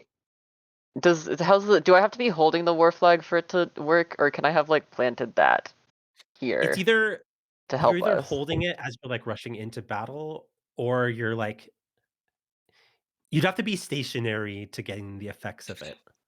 Gotcha. Okay. Never mind. Imagine like a thing in like a video game where you like plant the thing and then it has like an aura around it, and everybody within that aura gets the Yeah. ability. Okay. I am going to have, while we're doing this, used my load to get some demonic transfusion that I can consume, which I will Cool. consume one of them right away. But Oh wait, didn't you like reach your load limit though? no, I was only at Oh, 5, okay, cool. What was your value? Sorry. 7. Okay, cool. So this just gives me one more, so I still have one more to work with technically. Cool. Okay. Yeah, because the thing you So consumed still counts towards the total, even though it's not like a part of your the load starting yet. total, yeah. Yeah. Yeah. No, because I had only done the 2 for the suit and 2 for the weapon, and then 1 for the cinder leaf. All right, boss battle time. That Let's see if we gets can do this me. in Yes, 13 minutes, and then possible. I'll hand wave the rest of this. Sounds great. Boom, boom, boom. Okay. Really quick question: do we need the anathema tag to hurt a power? Absolutely, you do. Okay, so I So can in this just game, use angels my like straight up, blasphemy to do that. yeah, but you need to do it per hit. Yes. Mm. Yeah, in this Well, game, angels yeah. cannot be harmed unless you have the anathema tag on your whatever thing So you're doing to harm the I couldn't. If I triggered Crown of Thorns, it wouldn't deal punishment back, or does that override needing the tag? Hmm. Because otherwise, there's no That's way I can use that against angels ever, right? what I'm gonna say is that you can. So it's like it says you spend Ichor to empower like a strike. I'm gonna count that as a strike that you can empower. So you have to Okay. spend Ichor to get that effect. Cool. I would like to, No. because we specifically talked about this, get some. I want to say, is it the? Oh wait, no, maybe I can't hand this out. Okay, so one of the Fury equipment that's available to me is Hellfire Salve, which we apply to a melee weapon to coat it in Hellfire. Adds +1 to punishment, has a Doom Clock 3, I'm assuming before it runs out. It's volatile and anathema and consumable. Can I spend 3 load to give each of us 1 Hellfire Salve? I You don't could. I don't Everybody need has it. their own anathema source, though. Oh, do they? Okay. Yeah. All of the But I like think that combat characters have a Yeah, way to get I'll just. anathema off of I have. their ability. I can do it 7 times essentially. hell yeah. I will spend 1 load to make that true for me. Cool.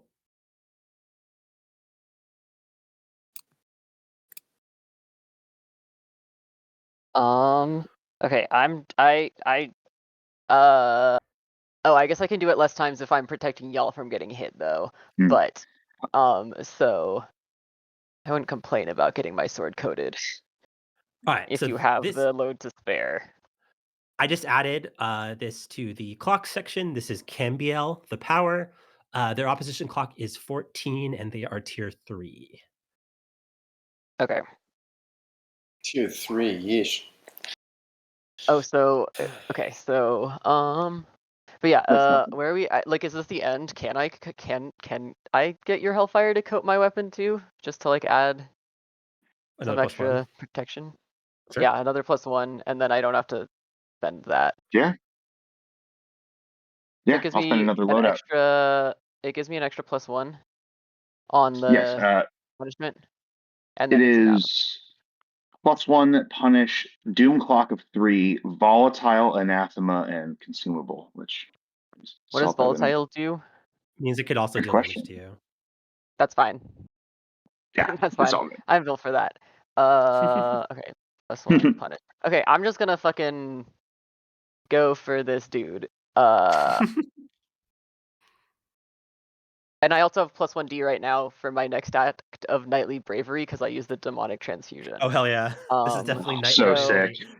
sick. So smite, I Nice. have 2. Close weapons gives me a 3rd. I get 1 from the from that Knightly Bravery, which is 4, so that puts me at 10. Yep. And I think that's it. And you're at tier with Hit it. it. I'm at tier with it, which I don't know what that means, but It means no pluses or minuses. okay. Are you fucking kidding me? I'm spending my last Oh my goddamn lord. fucking. I'm spending my last Volition. goddamn fucking volition. Do it. This is some Holy fucking shit. bullshit. Didn't you say something about the rolls at the end There of the you session go. were supposed to go well for you? No, Oh, apparently okay. not. Okay, and it exploded again. Oh my god. Hell yeah! Do it again! Do it There it is, again! there it is, there it is, there it is, there it is. Ah, okay. Aw. So that's 2 at least. Turned Hell yeah. a Wow, failure into a that's- success. Incredible. Thank God. Okay, so We I love it. have amazing. Finally worked. so I have the 2 brave or the 2 smite dice. My close weapons, 3 punish on the weapon right now. Mm-hmm. And obviously it also has anathema on it. Mm-hmm. And it has brutal, but that's not relevant. So that's 6 that I do 6 punishing that I do to it. And it takes 4 because it has 2 armor. Okay. Oh, you could do 1 more damage if you wanted to because of the auspicious omen that you got now. Sure, why not? I might as well burn everything. Yeah, we got 8 minutes to finish this boss fight. Let's go. And yeah, no consequences here because you're at tier with it. So I can't deal any grim omen stuff on you. Cool. Who's up? Hey, can I punch this thing so hard that the world gets bendy a little bit? Sure. Why don't you try? Yes. Wonderful. I will try. You're still tier 4, Okay. right? Yes, I am tier 4. I don't need that. I don't need that. Hellfire I assume Solve, I that already Hellfire marked off. Doom clock ticks each turn, essentially. I actually don't know. It says a Doom Clock 3 for the Hellfire Solve. I'm assuming that means like if you get any kind of omens that the Yeah. GM can use. I can take it that away. Okay, Yeah. gotcha. Like the Umbra I can make Flow, that right? too. 3 is high. Honestly, yeah, I Go agree. for it. I agree. Or even just Oh, one. should Would, I I think have would be done solid. another extra damage for my +1D to the next act of Knightly Bravery, or is that just for the roll? That's just for the roll. Okay. Go. I think I have one more question. if I can get multiple instances of the same equipment if I spend the appropriate amount of loadout, correct? Are you trying to add more Hellfire cells? I'm trying to go with me on this. Use 2 wicked stimulants to get 2 more zeal, bringing my zeal to 5, and then going tier 5, and then using a stimulant spike from the general equipment to make an action without the penalties of a downfall. Sure. Sick. So that's 1, 2. That's 3 more loadout. That brings me to 10 of 12. I'll be tier 5. I tick my what is it? My unchained again. So I have unchained twice, but one of those I use to do an attack without any worries. Okay, so I am making a smite roll, which is 3. 6 + 3. So that's 9. Are you using Plus your 1 unarmed? punishment. Yes, I'm using my unarmed and specifically my shattering because I'm going to do a captive bolt gun thing to like try to break the specifically the statue. Great choice of enemy into as many pieces as possible. So it's 11, and then you're is that getting 11? the +2 from the juice. Wait, which juice? The juice you used to get all that zeal. Oh, does that also? Oh, you're right. That it gives me 1 + 1d. Oh yeah. So that's 13. 13. Okay, it's as fucking good as it can go. be. Yep. Let's see. Roll 13d6. Fingers crossed. Holy fucking shit! Use your fucking volition. You might as well. That's Oh no my success. Can you use multiple volitions to roll? I was going to reroll ask, different can I use dice? multiple volitions? Yes, Okay, you can. great. I'm using both my volition Sick. to roll. Wow, that's insane. That's wild. Percy, this Yeah, we feels rolled for terrible. dog I get it shit. now. I get it now. This feels terrible. Okay, rolling 66. Give me something. R. Oh, no. 1. 1. Does it explode Which at least? explodes. Don't discount the humble single d6. Hey, it worked for me twice. There we Yeah! go. Yeah! Roll it again! Do it again, do it again, do it again. Do it again, do it again. Percy, are we the same person? We just did the exact same thing back to back, huh? No, you oh, might I hit didn't do a space space. there. Thank you. Sorry, I got too excited. Yeah. Nah, okay. Okay. Oh, So that's shit. 2. It's 2 two. 6s on like 20 dice. Yep. Yep. So that's Okay. 1 harm to start. Mm-hmm. I think this is 3 gonna get harm for insane my because you're 3 tier smite. 5 now, right? Yeah. I'm tier 5 now. So 6, 7, 8. 3 more. Well, you have Plus 5 fell my- dice plus 1 plus your tier difference. Yep. Plus my perfect form. Okay. That's So 9. plus 1 punishment. Plus 1 punishment for was that 9? I thought that was 8. I get plus 1 punishment for Hellfire Self. That's damage right there. Oh, yeah. All right, what's the total then? At least 9. If not 10. Wait, I should probably double check because if it's I called 10 earlier, didn't I? 1, 2, 3, 4, 5, 6.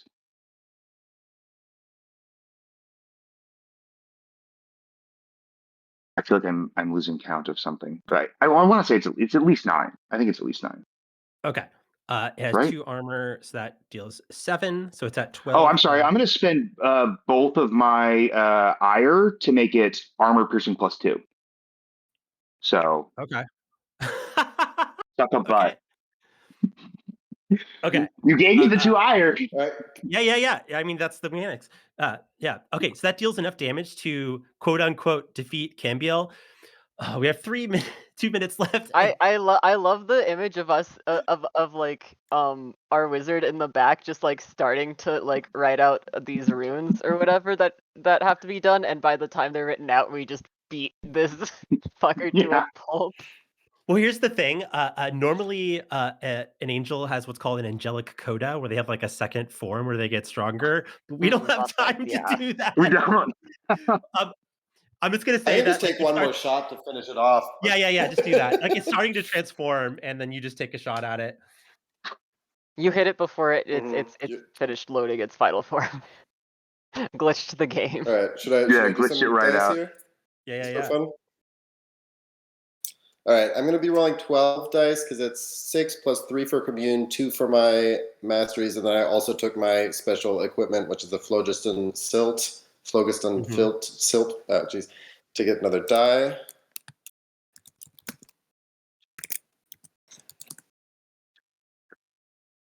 All right.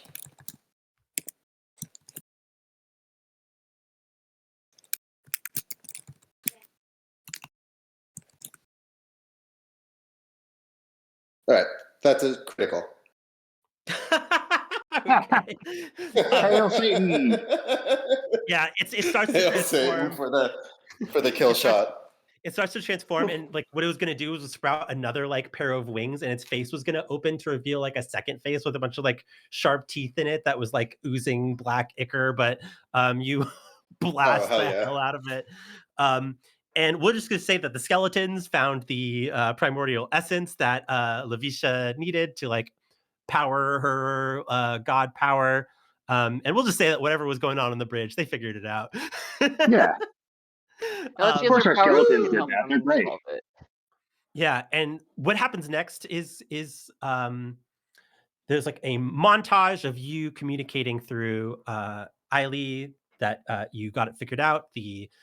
The throne intelligence was disconnected from the core, which gives Lavisha control over it again. Y'all rush back to your chariot, and then the roots unravel from the eye in the center, and the throne blinks to safety and is able to get across the border into unhallowed space to get the remainder of her people to freedom. Fuck borders, fuck empire, fuck ICE, fuck Israel, fuck cops, fuck all of them. Hail Satan. Good night, everybody. Thank you so much. A last few Hail Satan and good night. donations, and we'll hail Satan some more because it's getting doubled right now. Have a good night and enjoy the rest of the stream. Hail Satan. Bye-bye.